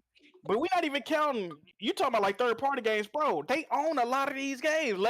What's that shit, BT? Legend of all that shit, bro. Like Legend of Dragoon. They not put none of this shit on there, bro. Like, where's all the games at, bro? Parasite Eve. Well, they don't own Parasite Eve, but like, where else? Oh my god, did you hear about what Parasite Eve did? No, whatever. Like they made an announcement, people were excited about it. It was like an NFT game or some bullshit. Oh, that's messed up. That's ridiculous, bro. Chill. I did the same thing too. I dropped my tier from premium to extra because I do see the value in the extra. But yeah, extra's cool. Extra's cool. The first tier was cool. Was that the only nigga that bought it for the year? Yeah, they got me too. Now they got me too. Yeah. Because it was cheaper than doing it the month to month, but now I gotta wait for my shit to. That always fucking sucks, yo. I mean, I've beat a few games off of it, so I mean, I guess I've gotten my money worth. I guess. The only game I've beaten off of that service was freaking Shadow Warrior. Is it wishful thinking for me to hope that they figure out a way to emulate the PS3? You go emulate it at 30 frames and think it's cool. Isn't that what they doing? They were streaming off of it. Like, well, you streaming it, yeah, but it's still not. He told my emulate to work and run natively. Like. Yeah, so on the PlayStation. I mean, the on the PS5. The assumption everybody makes is like apparently like getting the PS3 software on this shit, getting like that shit to emulate properly. This seems to be like the hardest shit that Sony, at least Sony is acting like it's the hardest thing they've ever attempted. That's what they acted like. I'm calling shenanigans on that too, though, because there are working PS3 emulators on PC, and I know for a fact these niggas ain't nowhere got the wherewithal, the know-how, the assets that these engineers at PlayStation got. So if these bum ass, dusty, rusty, crusty ass niggas could do it from the comfort of their own fucking shed they living in, these PlayStation engineers could do that shit too. Yeah, I don't know if they don't want to do it or that shit is really that hard. I don't know. No, they don't. I was playing NBA Street Volume 1 on my Mac, nigga. Like they can do it, bro. Bro, because the PS3 library is also ridiculous, man. Like, it is. Man. Oh, absolutely. Great library. But then again, we're not allowed to like old games. I remember, my bad. Oh yeah, that's true too. Y'all are y'all throwing subliminals at me? Nah. Y'all born in 3D gamers, bro. I can't stand y'all, bro. Yeah, people do get mad when you say you playing an old game. Why you playing that old? They sure do. Why you not playing Gotham Knights that got like a fucking 30 on Metacritic? Well, maybe. Hey, add me next time. Add me next time. I'm just saying, bro. Y'all know this is not gonna stop me from roasting y'all for playing old games, right? I'm still gonna do that shit. Nigga, like the fuck? Resident Evil 4 for like the 20th time. Yeah. Ain't nobody talking to your Oh man, I just want to make sure y'all still gonna get roasted every time I see Jack playing some old ass Ratchet and Clank. Yo, man, you don't get off this dumb shit. This is why BG roast don't affect me or mentally or anything. Yeah, that's fucked up. I did go into Jack's stream the other time. He was playing Ratchet and Clank. I was like, God damn, this shit look rough though. All the edges were jagged. And they put it on PS now. They saw my streams and said, "This is what the streets need. We need to feed the streets." Whack Move told us, and listen, man. You welcome. Y'all ain't gonna have to blame me. But sure, buddy. By the way, fuck you. Sure, buddy. Sure, buddy. That was a sincere fuck you. Hey, bitch. Should we play Evil West in co-op or not? I don't know. I don't like you. I don't like playing in co-op. Come up off that review code. What's up, man? Sir, bitch is my grandmother's name. What you call me? Okay, whore. I might fuck with it. I don't have a review code though, Smoove. I just bought the game. And me because it has co-op, and the street's been saying they would like me and Jack to play it in co-op, but I don't like playing co-op games. I don't like people like playing with somebody in co-op. Weirdo. So I'm thinking about just playing it by myself. By the way, Evil West, don't look at the trophies. Because there's one trophy in there. Ooh, buddy, that shit is a major spoiler. Yeah, I look. Damn, keep it as a secret. Like, so it's probably going to be a hidden trophy, right? But you can go to like Power Picks and all these different websites that show all the trophies. And it's a good thing I'm not bothered by spoilers, because I looked at that shit. I was like, good God. Like, it literally if you watched any of the trailers of Evil West and one of the characters, and then this trophy tells you something, and it's like, oh shit, that's literally the entire plot. And like the whole ending. It tells you everything, damn near, in one trophy. So don't look at that shit. So yeah, I don't know if I don't. Why do you look at trophies out of curiosity? I sometimes, because I do like to get platinum sometimes for games I really like, and so I look at the trophies to see, is this possibly a game that I would like to platinum, right? And if I see any dumb shit, like what Jack be doing, like in Red Dead, find the rarest bird, white feathered bird in the Appalachian Mountains, or and you could only find this bird, whatever the fuck, God. You could only find this bird once per year, right? Something dumb like that. You could only find the bird once per year, and I'm like, okay, I'm not gonna get that platinum, right? So I do it for that reason. Did you get the Returnal platinum? Absolutely not. No. Okay. The cock. I hate RNG. I look up trophies to see if it requires a difficulty, if there's a difficulty trophy. Evil West has a difficult, and that's what I like about Evil West. Like, they're not pussies like PlayStation. It has you have to beat the game on the hardest difficulty to get the platinum. Yikes. Clap it up for Evil West and them boys over there. Appreciate y'all. We don't I might do that game in co-op if it's depending on how long it is, man. So I don't even have one platinum at all. Not even one. If I was to platinum a game, that would give me the full joy that you platinum hunters got. What game should it be? What should be my first platinum? You don't even got one on Xbox? Returnal would be hey, I'll tell you a couple of my platinums. That's all you need, bro. somebody hasn't gotten a platinum trophy? I don't got a platinum. I don't got one platinum trophy. I only have one. I think I got like 3. I could get it easily like a 4th one if I finish. I gotta finish that Artful Escape on PS Plus before my thing. I think my last day with this current tier is like I think the 12th. I have like. What would be a game that you guys like say? Okay, if you're gonna get your first platinum, this should probably be the game to do. Elden Ring, Iron Snout. Get that return. Spider-Man PS4 is an easy platinum. Yeah, it is. Don't get Returnal. Iron Snout. Iron Snout? That's he doesn't mean that's one of those shameful cheap. That's like one of those shameful cheap ones. You don't want to get that one. Yeah, something respectable. Like, I ain't got a respectable plat. I almost had one. Shadow Warrior 3. Okay, stop this. There's like 3 games. What is Iron Snout? Some garbage.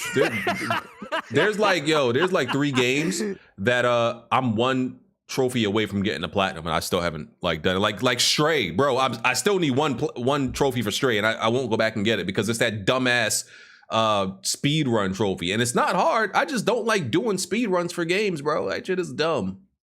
Ain't nothing more annoying than the Rainbow Six Siege platinum, bro. You had to shoot. You had to play that game fun, BG. Bro, you had to play the terrorist hunt defense mode 100 times, right? You can't choose when you play it. So you just gotta keep playing it and hope that the defense mode is the one coming up. And you gotta do that 100 times, bro. And there's no counter. You don't have any idea how many you have. You just got to keep playing it. Yes, bro. It took me years to get that platinum. Just for the simple fact that, and on top of that, the frame rate is 30 and below. It's 60 frames on multiplayer, but on Terrorist Hunt against computers, it's not even 60. It's terrible. But why do you guys love that shit so much? Like, what is it? It's a challenge. That's what I said. It ain't challenge. It's tedious. Well, it's something to do. It's something to do to, fully feel like you're Don't the You talking game about Rainbow or Well, Platinum? fucking make No, some game kids. Platinum's period. No, I Make don't. some, do. make I some don't know. kids. I don't care This about Platinums. I don't care about trophies, period. Because you Move- can't get a Platinum by mistake, right? The only trophies, achievements that were ever cool was Halo 3's, because you would get armor unlocks in Halo 3 via certain achievements. So if you had certain armor like the flaming samurai head armor, people know you got the double kill with the Spartan laser achievement. Oh, that's pretty cool. They don't do that no more? Nope. Yes, I remember all that shit. Like you had to get like a quadruple kill or like a like for certain like armor pieces, like you had to be that motherfucker. You had to be that dude. Now it's just you're smooth and you just play back alley abortion, like just stupid shit. Facts. Bro, yeah, like what are you talking about, dude? I've got respectable achievements. Iron Stout. I said that for PlayStation, bro. And the only reason why I mentioned that because that was back when we used to do the weapon wheel donations for us to do the Patreon tiers when they make us play a game. That was one of the games I had to stream, so that's why I bought it up. Okay. Man, the platinum live on air, and I got the 1,000% completion on it. I want to the same stream. I want to talk about move on and talk about the biggest bag fumbler that I've seen in a long time. His name is Nibellion. Okay. Who? Twitter dude? Yeah, the man on Twitter known as Nibellion, that is pretty much the gaming news cliff points, bullet point summary guy. Cause that's what we liked him for. That's what he was. Right? Just a dude who broke down news really fast and gave you the most important bullet points for it. And we don't know who this guy actually was. We've never actually seen him. We've never heard him speak. We just know on Twitter he, breaks down news to bullet points. And it seems that he wanted to just monetize his platform. He wanted to just, be able to make money for what he does. Ain't nothing wrong with that. Even if you're just literally regurgitating news in a shorter more concise way. I think, if you can monetize something you're good at, I don't see nothing wrong with that. There's no shame in that. Right. Don't hate on nobody. Yeah. Nothing to hate on there. So he made a Patreon, and I think the Patreon, it was supported. I think they said it got like 1,000. It was making like $1,000 from the people who he had like 1,000 patrons.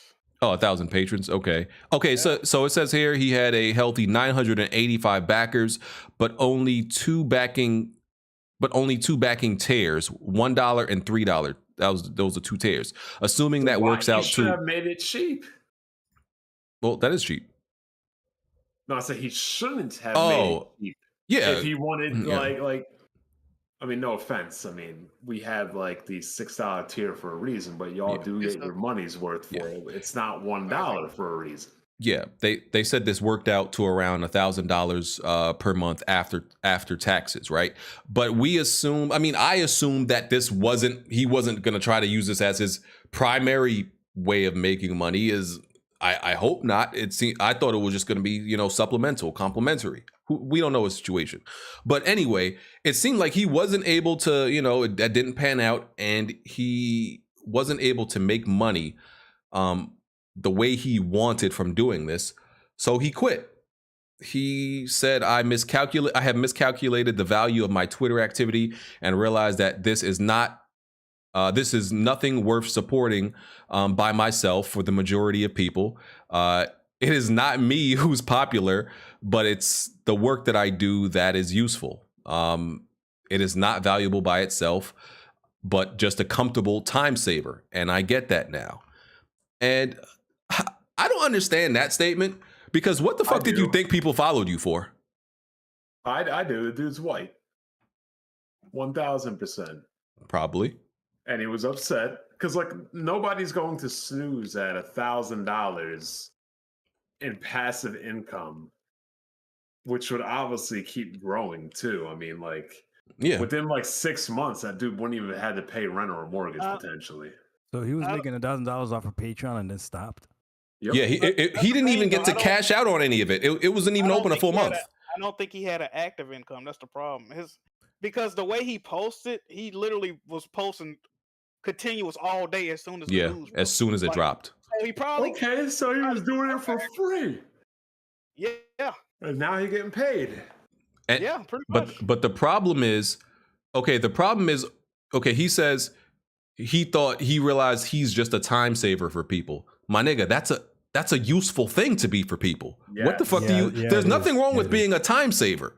Nigga, he had 500,000 followers, over 500,000. That means people value you as being a time saver. You didn't make gaming opinions. You didn't put out your opinions on games. So what the fuck did you think people followed you for? Well, I guess not only that though, but if he wanted people to know him, put your fucking face on camera. Exactly. No face, no face. Yeah, wasn't he like an emoji or something like that? Or like what I was saying though, it goes back to what he's saying, right? If he has 500,000 followers that appreciate what he's doing for them, he could only get 1,000 over to his Patreon. Like he probably but it was only the first month. I mean, I understand what you're saying, but I also understand what he's saying. 1,000 at how much per Patreon, dude? But you're not understanding. When you have 500,000, like that's like me, right? If I got 6,000 subs on YouTube, and I say, all right, I'm finna come out with a new piece of merch, and I see all these people, yeah, man, we gonna fuck with it, yeah, man, go ahead, and I bring it out, and one person buy it, I'm like, what the fuck? But the thing is, Jack, he limited himself. Because his tiers on Patreon was only $1 and $3, so people only did what he allowed them to. That's true too, but also you got to realize he was not giving them anything of value by way of the Patreon. I guess he felt that way, right? Where were these 500 million or these 500K at? Like Twitter followers? Yeah, on Twitter. He got 500,000 Twitter followers. And that's the big. And also missing one of the bigger. He didn't go to YouTube too. He should have gone to YouTube. He didn't go to YouTube, and he quit because he doesn't like Elon Musk also. Which is weird. The black man got a lot of these people in their feelings. It's very weird. Because here's the thing, right? Look, do the math, right? He had 500,000 Twitter followers. Let's say 10%, right? Between 5 and 10% of those people would follow him to YouTube or watch his videos on YouTube. And he wouldn't have to do anything extravagant. He could literally do the same shit that he did on Twitter. Just get on camera, which leads me to believe, like, I think something might be wrong with him. Like maybe he's on the spectrum, maybe he's disfigured. Something. No, I'm not trying to be funny. But why else would you not go to another platform like YouTube where it's so easy to make money and get that extra money from YouTube? You see what just happened to that one dude that finally showed his face and the whole internet roasted him because he kept looking to the left side of the screen. But that's the thing too, though, BG. If he did that, he would just pretty much be a news for views channel, right? What's wrong with that? So, Review Tech USA made a living off of it. How many channels actually flourish this day and age off of doing that though? He would. That's so 2011, bro. Like bro, no, Jack. He wouldn't put on his voice on the stuff, right? It was just tweets. He would have to do a podcast, bro. No, Jack, listen. Here's the thing. BG, why don't you invite him onto the podcast? I don't know how to get in contact with him.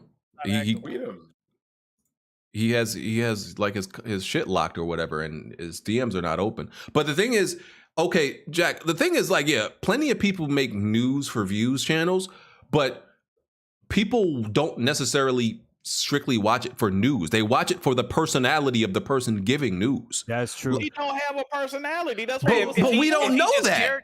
If he just characters on a tweet, he probably not the charismatic. You know what I'm saying? He doesn't have a fucking person. That's the whole. This is what this is all going back to. He literally gave information. He didn't add anything of value. That's why didn't nobody go to the Patreon. That's why he left. If he had a personality, this would be a different conversation. But we don't. That shit works, man. We don't know what he looked like. But that's the thing. You not even gonna try? You mean to tell me? Listen, Jack. I'm the most boring nigga on earth. That's what y'all tell me. I could get 8,000 views sometimes. You mean to tell me this nigga more boring than me? You sponsored by Aver Media. This nigga is not more boring than me, Jack. Who knows? BG, you got good thumbnails. Come on, bro. Come on, Jack. Come on, Jack. He does in them thumbnails. What he do? He got 500,000. Jack, if you had, listen, I'm here to tell you right now. If you have 500,000 followers on any platform and you cannot figure out how to monetize that, you're either an idiot or you are ignorant. But look, that's literally how he felt when he launched that Patreon. He's like, I got 500,000 followers. There's no way I can't get, hell, like you said, even 10%, maybe 4,000 or 5,000 people gonna come over. When he saw like one, he was like, "What the fuck? Like, what the hell?" He didn't even give it a month though. He probably got embarrassed and discouraged real quick. He didn't provide any sort of content neither. Like he was supposed to do a Discord. The Discord was coming soon. Like what? So hold up, it was like an MVP Deadly Messiah case. Like when he started the Patreon and people joined it, and he shut it down and quit YouTube. He's saying people was canceling at an alarming rate for it to be just a month in. So what? And the thing is, okay, the thing about Patreon is Patreon. Okay, there's some people who may not feel like pledging a certain amount of money. But on YouTube, people don't have to pledge anything. All they have to do is click a video. People will much likely click a video just to hear what you got to say rather than pledge $1 or $3 a month, and you'll get paid more than that. This is the issue with that too, though. I don't think that's bro. It's not a market for that, because why would I go to a YouTube video if I'm primarily on Twitter watching your tweets? All right, let me read down timeline real quick. I'm not finna go to no fucking long form video of you going through shit and then like you gotta be long. No, Jack. On top of this, hold on. Yo, Jack. No, chill. Jack, there's literally a guy on YouTube, shout out to him, Turboverse TV, that all he does is retweets. He will never run out of content. All he does is literally read other people's tweets. Think about it like this. This is different, though. This is different. Think about it like this, though. If he had no type of personality tweets, if it was all just straight facts, why would anyone want to try to see what his personality is like on a YouTube? Like, he should have already garnered that interest on Twitter. Alex, why am I going to a 5-minute YouTube video where I got to search out timestamps, if there even are timestamps, to see if he going to talk about something that I care about when I could just go to his fucking timeline? Jack, people will definitely go because the same. Okay, Jack, but that's the thing. You don't need nowhere near 500,000 people to go. You only need a small percentage of that, and you good. He carved out a niche with what he was doing, and what you're saying is for him to step out of that realm to where what got him the following that he amassed. BG, are you saying he could have just did both? Yes. Yeah, and he would have been fine. Yes. Yep. You know what's crazy about the whole situation? He said he closed it because he doesn't also think that Elon Musk will make things better. But Elon Musk would have satisfied what he's trying to do, because Elon Musk is trying to get Twitter accounts being able to be monetizable based on engagement. So he would have been able to do what he did normally, got paid for it like we get paid to do on YouTube. Look. Jack, here's the thing. There are people like me, right? Where when news comes out, I click on people's video that talk about the exact same news that I just listened to one person's opinion on just because it's a different person. There's plenty of people who do that. Yes, but he doesn't, bro. He doesn't have opinion. He just literally types the news, bro. What if his opinions fucking suck? BG. No one asked him, what if his opinions fucking suck? It doesn't matter. Young, got 1 million subs, and his opinions are pretty trash. Why he don't do podcasts or Q&As? He don't do that already. He don't want to. Bro, you can't do Young yet either.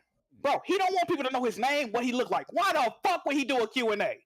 Why would he do? Is that the case? I don't know. Is he don't want people to? Is that actually the case? Why would somebody share their opinion on an hour-long podcast when they already don't share their opinion on a fucking 240 character tweet? He could do. He could do some quick news shit. Yeah, like just some quick shit. Bro, he just shared his opinion for the first time, and niggas is fucking cooking him for doing that. Okay, they still following him, right?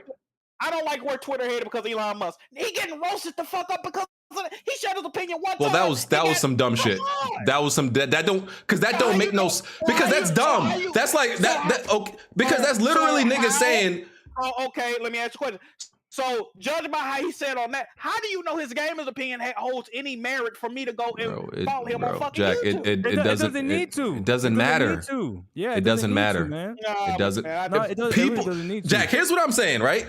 Just by the law of fucking like fractions and percentages, he would be good. He has 500,000 followers. If between 5 and 10% watch his video, even less than that, he is good. He is roasting all of our views just by a fraction. But wait a minute. He had 500,000 followers, and 10% of that are not willing to give him 70 cents a month. That's but they'll be willing to watch a video. Most of those people probably didn't even know what he was doing yet. Not only that, but I bet you they'll go to YouTube for free. Exactly. YouTube is free. YouTube is free. Come on, bro. Come on, bro. Come on, Jack. Jack, no.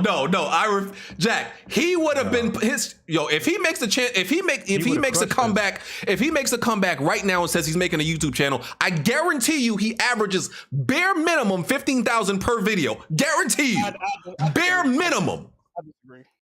I guarantee it. I disagree. All right, guarantee you. Because clearly he did not want to do what it took to get a follower on YouTube, and he's clearly not a fan of podcasts or whatever the fuck he would have had to do. But you don't need to do podcasts though. But look, y'all are not understanding, bro. He got where he got. The effort he put in is definitely take effort. The shit he was doing. But he not trying to do nothing extra. He not trying to do videos, clearly, because if he did, he would have done it, right? And that's why he's a bag fumbler. On top of that, he's not trying to share his opinion, because if he wanted to, he would have did it. He not trying to do podcasts, because if he wanted to, he would have did it. You know what I'm saying? Two things on top of that. You can't bring Young Gabe, because the reason why people even subscribe to him is because they felt like he had inside information about specific games, i.e. Death Stranding. Niggas wasn't listening to him unless he was trying to give them some, behind the scenes info, because he was having coffee with the nigga at the conventions and whatnot. Secondly, we've seen this happen a million times where somebody does something and then they try to do something else and nobody follows them. Prime example. How many YouTubers have y'all seen try to be rappers all of a sudden? That's not the same thing. That's completely different. What are you talking, bro? That's completely different. What I'm speaking to is the audience will follow you if the personality is there. He has no talk with his audience. They literally see him as a bot almost. He would have had to have nurtured a whole new audience, and because exactly. If I'm reading tweets, you're nothing but you're that anime One Punch Man picture in characters to me. Jack, I got a question. What's up? Okay, have we ever talked about Wario 64's opinion? Thoughts, pressure. All we care about is the nigga say, "Hey, PS5 just dropped." We don't care about who you are. We don't care about what your opinions are. You are here for a stat. You are here for something so I can go back and talk to on a real podcast with people that got real opinions and personalities. Ain't nobody worried about that. Listen. Bro, they would have to garner a relationship with him. Okay, this is what this dude sound like. Okay, cool. Do I really like what he's saying? I completely stand on. He would have gotten 15 to 20K views per video easily. I stand on that. Jack, here's why you're wrong. It doesn't translate. No, it does. The man was providing a good or a service. All he needed was marketing and branding. That's all he would have needed. Which he was not willing to do. Exactly, which is dumb. Oh, okay. How about this? When I streamed Among Us, I had a stream with 10,000 live viewers. Do I have 10,000 live viewers, or do I have 10,000 followers on Twitter? No, they were there for Among Us. They didn't care if I said anything funny. They didn't care if I was endearing during the stream, if the stream was entertaining. Endearing. They didn't stick around. Now, what y'all are saying, I should have 10,000 followers on Twitter, and I should average thousands. No, that's not the same thing. And you know what's even crazy? The fact that he was able to even turn 1,000 people over within a month statistically is very successful for a new starting business. Jack, the only difference with that example with your Among Us is that he would be bringing a presumed audience with him. You got that influx of random clicks that just happen to watch Among Us. You didn't have 10,000 people come with you to a video already. Well, he would have a lot of random clicks too, because he touched on all the personal gaming information. BG is just going off the simple fact that you have 500,000 people, a fraction of them should go and watch a video. He's just going off of what they should do because the numbers. It's not going to translate. I think it will. Bro, do you know how many famous people that got millions of followers tweet out some shit that they working on and don't nobody interact with the fucking tweet? Nobody cares, bro. Nobody fucking cares, bro. It's not the same. It's all about name recognition. Look at David Jaffe. David Jaffe fucking created God of War Twisted Metal. Nobody gives a fuck about his content. Do you know why? No one cares. Do you know why? That's different. He's also not likable. He's not likable. Because people don't like him talking about irregular topics in politics. But that's the point, though. The same way Nibellion got on there and talked about Elon Musk, niggas said, man, anybody trying to hear that shit, bro. You know what I mean? Yeah, that's because Elon Musk is actually trying to help people like him and make Twitter better. But he made it into Elon Musk is a super right-wing, ultra blah blah blah, free Trump, etc. So who's to say this Nibellion fellow wouldn't get on YouTube and do the same shit that make David Jaffe unlikable to many? That's what I'm saying. Here's the issue we're having. But David Jaffe, you're making a bunch of hypotheticals. That's your argument. Everybody else doing the same thing. No. Everybody else's argument is, how do you know until you try? He tried and they didn't go. No, Patreon is not trying. Patreon is not trying. Wait, no, y'all said, bro, he has a sample 3 size. weeks is not trying. He had a sample size. He went to another platform and people did not go in mass exodus like he expected. 3 weeks is not trying. Oh, yeah, okay, whatever. If he went for a year, okay, yes. 3 weeks is not Jack, trying. this is what I'm saying. He did not go to another platform and translate what he did to that platform. All he did was go on Patreon and said, here, you can give me money. That's like, he did the same thing as, here's my Cash App. That's not the same thing as going to YouTube and talking about the same thing that you do on Twitter. It's different. He still finessed. You know what? He still finessed himself, because if he was doing it for free anyway, and then he said, "Hey, here's my here's my Cash App," you missed out on $1,000 for what you was gonna do anyway for free. Well, that's what the content had to be different on Patreon, so he did have to do something different. Unless he was putting his tweets on Patreon, that's all he was doing. Listen, I don't know. What hey was man, doing? That nigga could just put a Cash App link in the bio if you want to do that. I would like to see. Listen, my thing is, what the fuck do you have to lose?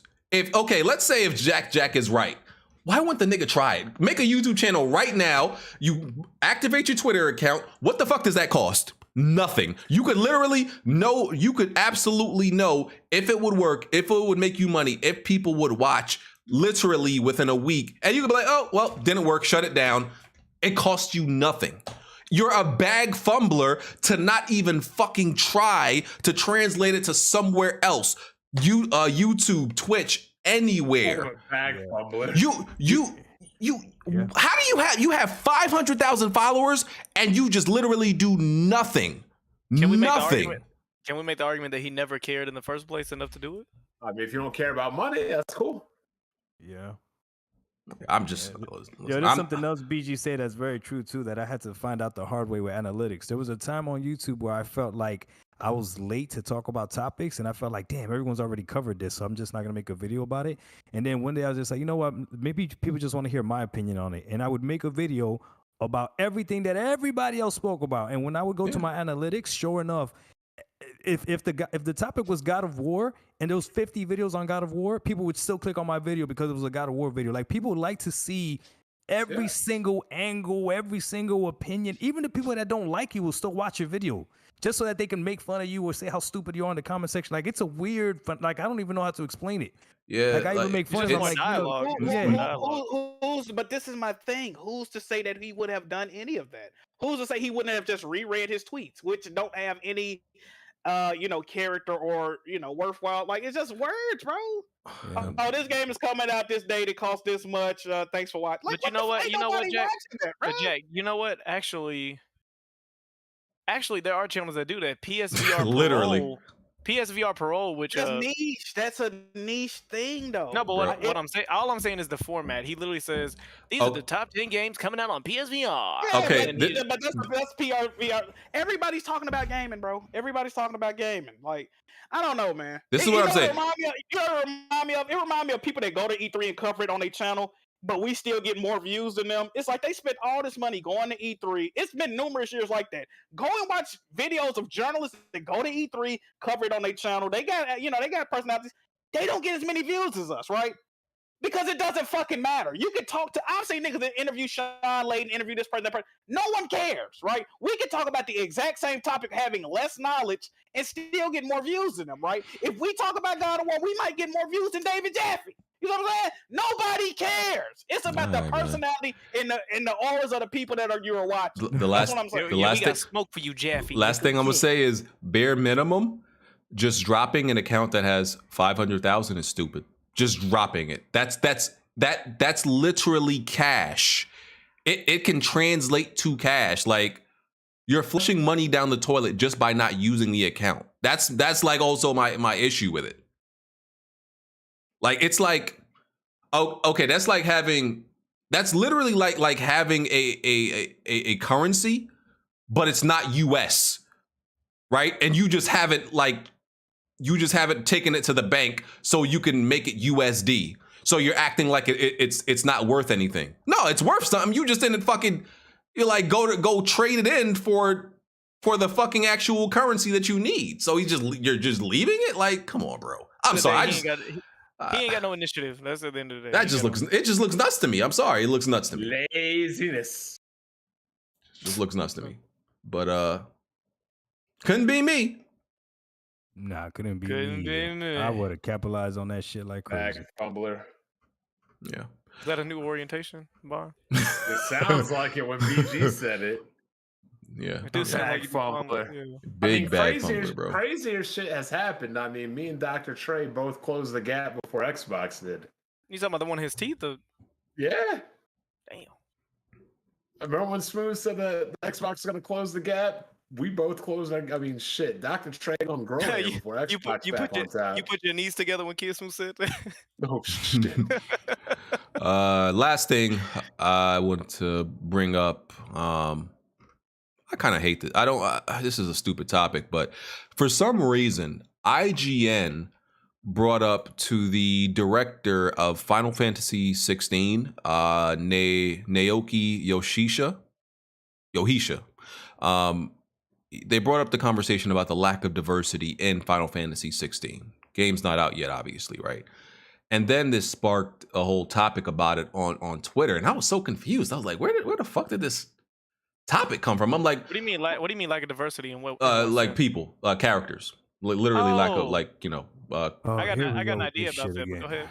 And I was like, who the fuck? Which one of you mofos in this community brought up this fucking dumb shit? Because there be some fake outrage. Because listen, y'all know me. I'm definitely be ready to bring up when there's like a diversity problem, like in games where there clearly is one, and there's like, if you play in a game, you bring it up, or your wife tells you to bring it up. I bring it up, sir. If we're in the middle of fucking New York or some shit, and there ain't, and that's your game, and there ain't no black people, of course I would be like, okay, what the fuck is going on? That makes sense. Yeah, or no Dominicans. Yeah, no Puerto Ricans, no Dominicans, no bodegas, no chopped cheese, where it's appropriate. But never have I never thought played a Final Fantasy game and be like, this game's need some more niggas in this shit, man. And that's not to say that Final Fantasy has the best, efforts in diversity, but I've never looked at it as an issue, given the context and given the situation.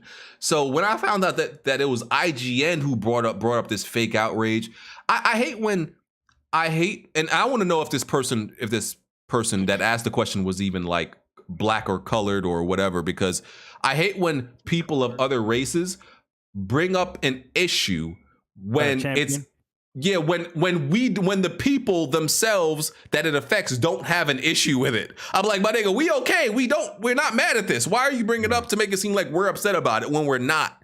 Right. So I didn't see this as a real story and a real issue. It was, I hated the conversation. What's pissing me off is people think all these people are white, like they're technically Asian. Mm-hmm. And Japan is there's not niggas in Japan or anything. It's made, what I'm saying? There's few, but yeah.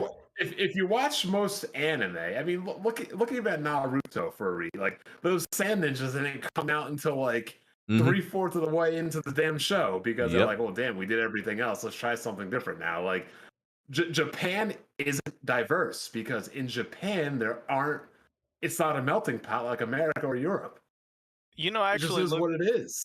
You know, I actually looked up why there's so many, I guess, quote unquote, white pale face characters or whatever in all anime, and they said that it's the same reason why it's a part of the fantasy.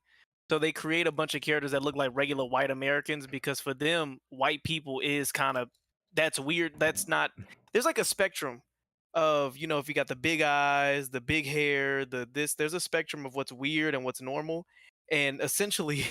They had it on a graph and it was like white people with big eyes and certain hair and certain features is the just enough fantasy but enough realism for anime, and that's why they do a lot of white It's people. exactly like why when we grew up, like niggas looked like He-Man and Lino. Yeah. No difference. And of course there ain't no regular human being walking around jacked like He-Man. And it's all a fantasy. And there is Barrett. There's the dude from the Final Fantasy with lightning. I didn't like that game, so I don't even know his name. But there was the black dude there. So there are black characters, prominent black characters in Final Fantasy. Are they everywhere left and right? No, but I don't think it's an issue. I don't think they necessarily need to be. And I don't. And at the time, I'm not even sure the setting of Final Fantasy 16. I don't even know the exact setting and time, because maybe based on the setting and time, it could make sense that there's not a lot of black people or there's not a lot of diversity in general. Either way, I'm like, I don't think this is an issue. There are some game studios that is clearly an issue with.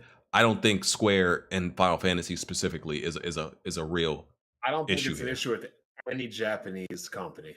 It just has to make sense, like you said. Like if you put somebody in the game, and I could tell that you're doing it just because you're trying to like cater to a certain crowd or whatever, or seem like you're woke or whatever, then that shit's gonna turn me off. But if it makes sense, then okay, it makes sense. Yeah, That's the only exactly. thing. People are mad at The Witcher. For what? Because it didn't have any black people until one of the expansions. And the expansion, it was explained like these dudes came from like the Middle East or whatever, and they were traders, and they gave you special items that weren't available in Midgard. And like, oh, now there's, but yeah, because Midgard doesn't have a lot of black people. And then the TV show created a bunch of problems and stuff because they wanted to make like some of the royalty like colored people. I'm like, well, okay, this is going to be weird because if they have royalty as colored people, then like the regular pop, you know what I'm saying? Like, you can't just have like all white people and the king and the queen are black. Like, wait, what the fuck? What happened to the bloodline? I don't know. I just wouldn't know how that would happen. Did like two niggas just come over and take over? Like, it just creates a whole other like diversity really screws up. Well, I would say forced diversity. There you go. That's a good term for it. Yeah. Perfect example that I always use: the Fantastic Four movie. Johnny Storm and Sue Storm are twins. You can't make one black, Michael B. Jordan, one white. Transracial. You can make them both white. You can make them both black. You can make them both Hispanic, but you can't make them two different races when they're supposed to be twins. Yep. And then they're like, oh, well, you can explain. I'm like, you know what? But that's taking time away from the movie. Do we really need to take like 15 minutes to take me out of the movie to explain this? Oh, well, you can have twins from two different races and they can turn out like it's just unnecessary. Some stupid mutation. Yeah, it was definitely some fake outrage. So what do you think IGN's motive was behind this? Reporting on people complaining, that's all. Don't worry, Kotaku and Polygon will have you covered. Trying to be, justice warriors about shit that didn't need avenging. Niggas thought they was being the diversity avengers for something that didn't need, that wasn't an issue. Like, come on, IGN. Like, wasn't a problem. But yeah, that's it with that. That's all. That's all the major. That's all the real topics. The studio that makes the John Wick movies is considering, and taking some proposals for a John Wick AAA game. People been thinking about what studio they would want to do that. I said Remedy, Rockstar, Who else did I say? IO Interactive, even Coalition or Ubisoft. Naughty Dog could do it. Of course, that's not going to happen. Like, I don't think none of these first-party studios are going to do it, but I'm saying they could. So, I'll be down. I'll be down for a John Wick game. Made by Remedy, maybe. Why wouldn't no first-party studio do it? Spider-Man made by PlayStation. I don't see that. But I just don't see it happening. As long as it's not made by any Xbox studios, we'll be good. Man, we were doing so good not talking about Xbox. I mean, we always do good not talking about Xbox. There's nothing to talk about when it comes to Xbox. Leave it alone, Bond. Yeah, I think Remedy and Rockstar are the obvious choices because with Mac they've both done the Max Payne series, so I think that could work out really well. And IO Interactive, of course, because it's even though they don't really show it much in the movies. Like the steer is like, I guess, supposed to be a stealth part of them being assassins, but it's really just the killing part. There's not a lot of stealth. So when the fuck did they delay that next John Wick to? When is that? When the fuck is that coming out again? Like 2024 or something like that. Jesus Christ! Oh yeah, we gotta have a movie night with John Wick. I feel like that shit been delayed forever. You know what's crazy? Splatoon's more popular than Halo. Yo, what's wrong with this guy? Yo, what's wrong with Bod, bro? Yo.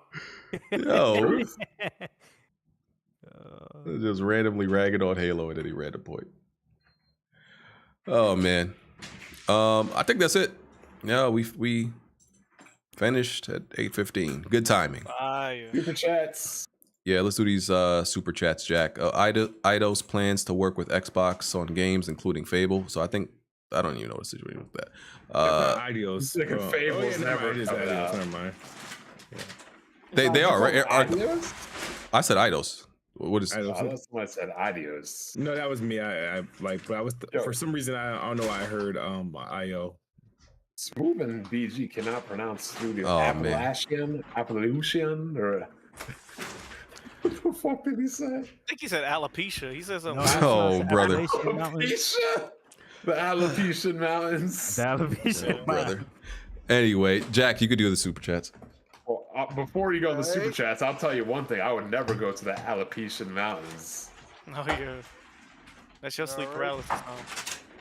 We got a lot of ball niggas up there. Blaze says, "After Dark was fire last week. I was crying at work." All right. Jack Sutcliffe says, "I beat the RE8 DLC on PC hardcore with keyboard, mouse, and had no issues. You just trash, BG." Yeah, a lot of the speedrunners use keyboard and mouse. Rakwas Zobi, I believe that's how you pronounce it, says, "Last week BG was right about the PS4 starting off weak. Most of the great first-party games came out 3 years after the initial launch. Give PS5 a chance." Okay. Shot Red 555 says, "BG being a booty goon in these streets. Watch out." Okay.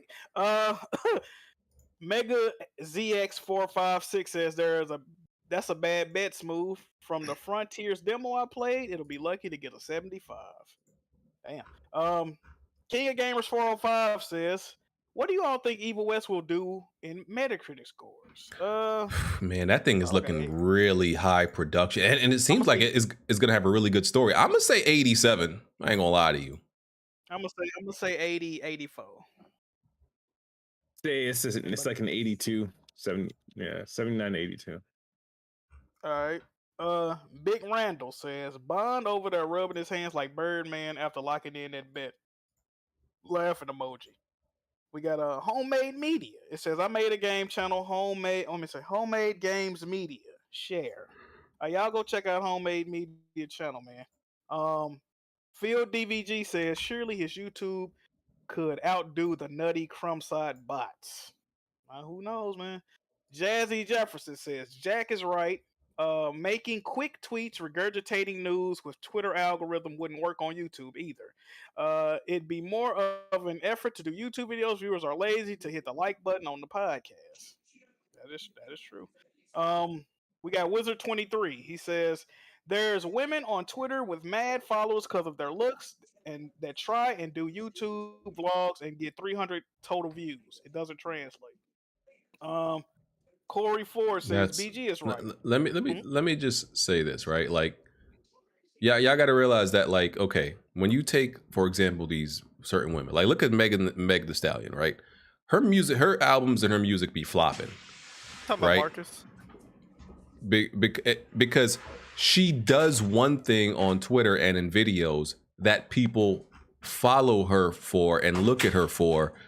That's not music. That's the thing.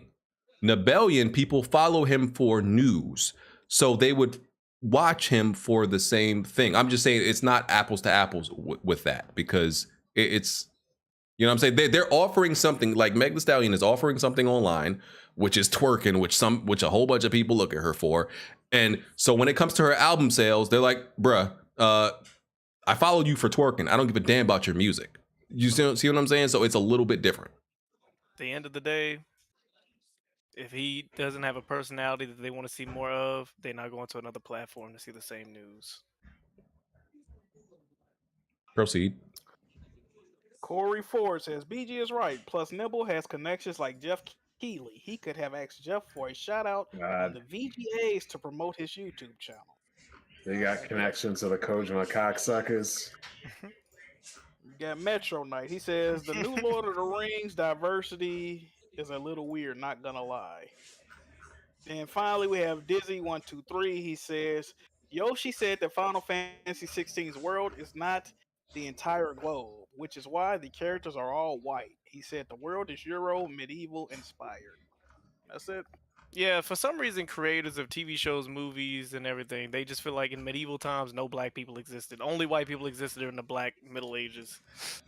Because we were off doing our own shit in the medieval times. I know that when have y'all ever seen some stuff in Africa or any South American countries during medieval times? It's only white Eurocentric people. We've never seen other people exist in during the Black Plague or through the goddamn guns, weaponry. It's just all Europeans and Italians. Blaze over there having a field day. Having a field day. All right. Was there a new super chat that just came in? I don't know if you. What was the last one you read? About the Final Fantasy 16. Okay, Demetrius Bowman just said the black Final Fantasy character was Saz. He was a bad example of diversity. His weapon was literally guns, not some magic, not some magic guns either, just Glocks. I like it. I dig it. Hey man. Sometimes sometimes I like stereotypes, man. Y'all can be mad if y'all want. Sometimes these stereotypes is fire. Is what it is. They on point. Hey man, I'm not mad at it. Barrett had a gun on his arm, but he was a great father. Hey, not mad at it. All right, do these outros. Get the hell out of here. Doc, appreciate you coming through. Yes, sir. Thank you guys for having me on again, man. I'm glad that I got an open invite, so that's awesome. You guys know where to find me everywhere. DocDark1985. Appreciate y'all. All right, Alex. What's my name? Oh, good week. See y'all next time, dog. Don't take over the After Dark again. Oh my god. Oh yeah, I forgot I'm banned from there, so y'all won't see me on After Dark. I got kicked off. Who banned you? That's Cap. Bond banned him. I'm looking at this Sonic Frontiers gameplay somebody just put on Twitter. I put it in the Discord. This is actually looking alright, you know what I'm saying? But I think a lot of this, a lot of these gameplay, these little gameplay slices, they can make anything look good for the moment. So you can't be fooled. Can't be fooled by this stuff. I'm gonna go up to a 76. I'm gonna go up to a 76. Really? I'm going to a 76, man. It's from a 73. That's 3 points. That's big. So, all right, Jack. Hey man, good week, man. Good topics. What else? Ragnarok is coming on Wednesday. You know what I mean? Tap in. Tuesday at midnight. Tuesday at midnight. There you go. Which would be Man. Wednesday. But I tap in. Yeah. Yeah, I'm too old to be staying up till midnight to be playing games. Hold I up, ain't got Jack, you're not gonna do the PG, Discord. you're gonna be doing like 2 12-hour streams of this to start. Nah. You probably already have called out of work. Nah. BG act like he didn't used to start streaming at 4 a.m. Oh yeah, I can listen. I could stream very early and have a whole bunch of energy, but streaming late will kill me. What does a whole bunch of energy look like in a BG stream? No idea. We've never seen it. Just you breathing harder this time. Big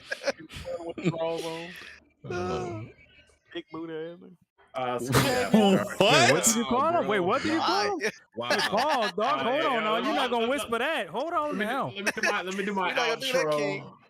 I did this whole podcast shirtless, by the way, but that's neither here nor there. Turning into Alex. Anyway, check us out. We're going to the After Dark undefeated East. What are we now, Jack? 8-0? That's right. MVP Jalen Hurts. We going. Finally. All right, Smoove. What's up, everybody? Good episode. Yeah, I think the curse is gone for sure, despite what Bond says.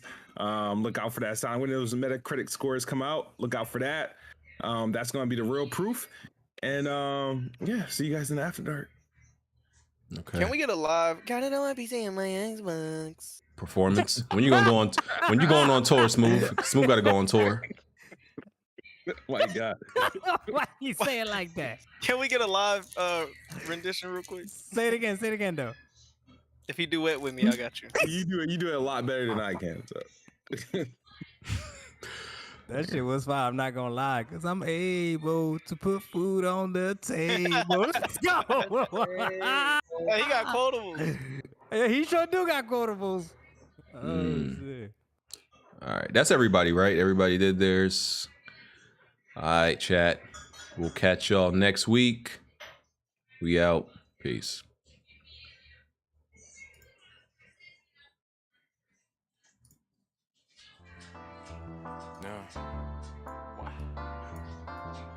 Right. Plenty of tried and plenty of failed. You can run and hide, but you can't dodge what's in my weapon well. Name another pot that's big or small, I'm contesting it still. Name another spot or any section, I'm king of the hill. Name another squad that wanna test it, I'm beating them still. Bye. No, you can't dodge what's in my weapon well. Name another pot that's big or small, I'm contesting it still. Name another spot or any section, I'm king of the hill. Right. I know my bro King got me. See, that's a black bond that can't be broken. No Idris Elba, I'm a black bond. Aim in a scope and all black panel. You can never try playing us token. Yeah, we playing games, but now one of us playing or joking. Not at all. Oh wait. Then Jack Move came in with the trophies, God in a lane of its own. Like, how can you gamers approach me? Tell kids move to body you in Halo, then send your family an angel emoji. You should've known, dog, you ain't got enough Series X's. Blind got all the answers, no, you ain't gotta ask Siri questions. All the latest gaming news gotta be here to check it. Since 2015 and beyond, I'm just here to respect it. When you at the top of your tier, it's a blessing. From the bottom, so no way we appear to be desperate. This for anybody doubting, I'm clearing a message. And if you ever had a problem, I'm here to correct. Plenty and fail. You can run and hide, but you can't dodge what's in my weapon well. Name another pot that's big or small, I'm contesting it still. Name another spot or any section, I'm king of the hill. Name another squad that wanna test it, I'm beating them still. No, you can't dodge what's in my weapon well. Name another pot that's big or small, I'm contesting it still. Name another spot or any section, I'm king of the hill. Right. I know what it is, man. Weapon World Podcast, y'all know what we got in the building, man. We got BG. We got Kid Smoove, we got Jack Move, we got Black Bond, I mean. Blandrew, I mean, what you can't out strafe us, bro. Like, the strafe too strong.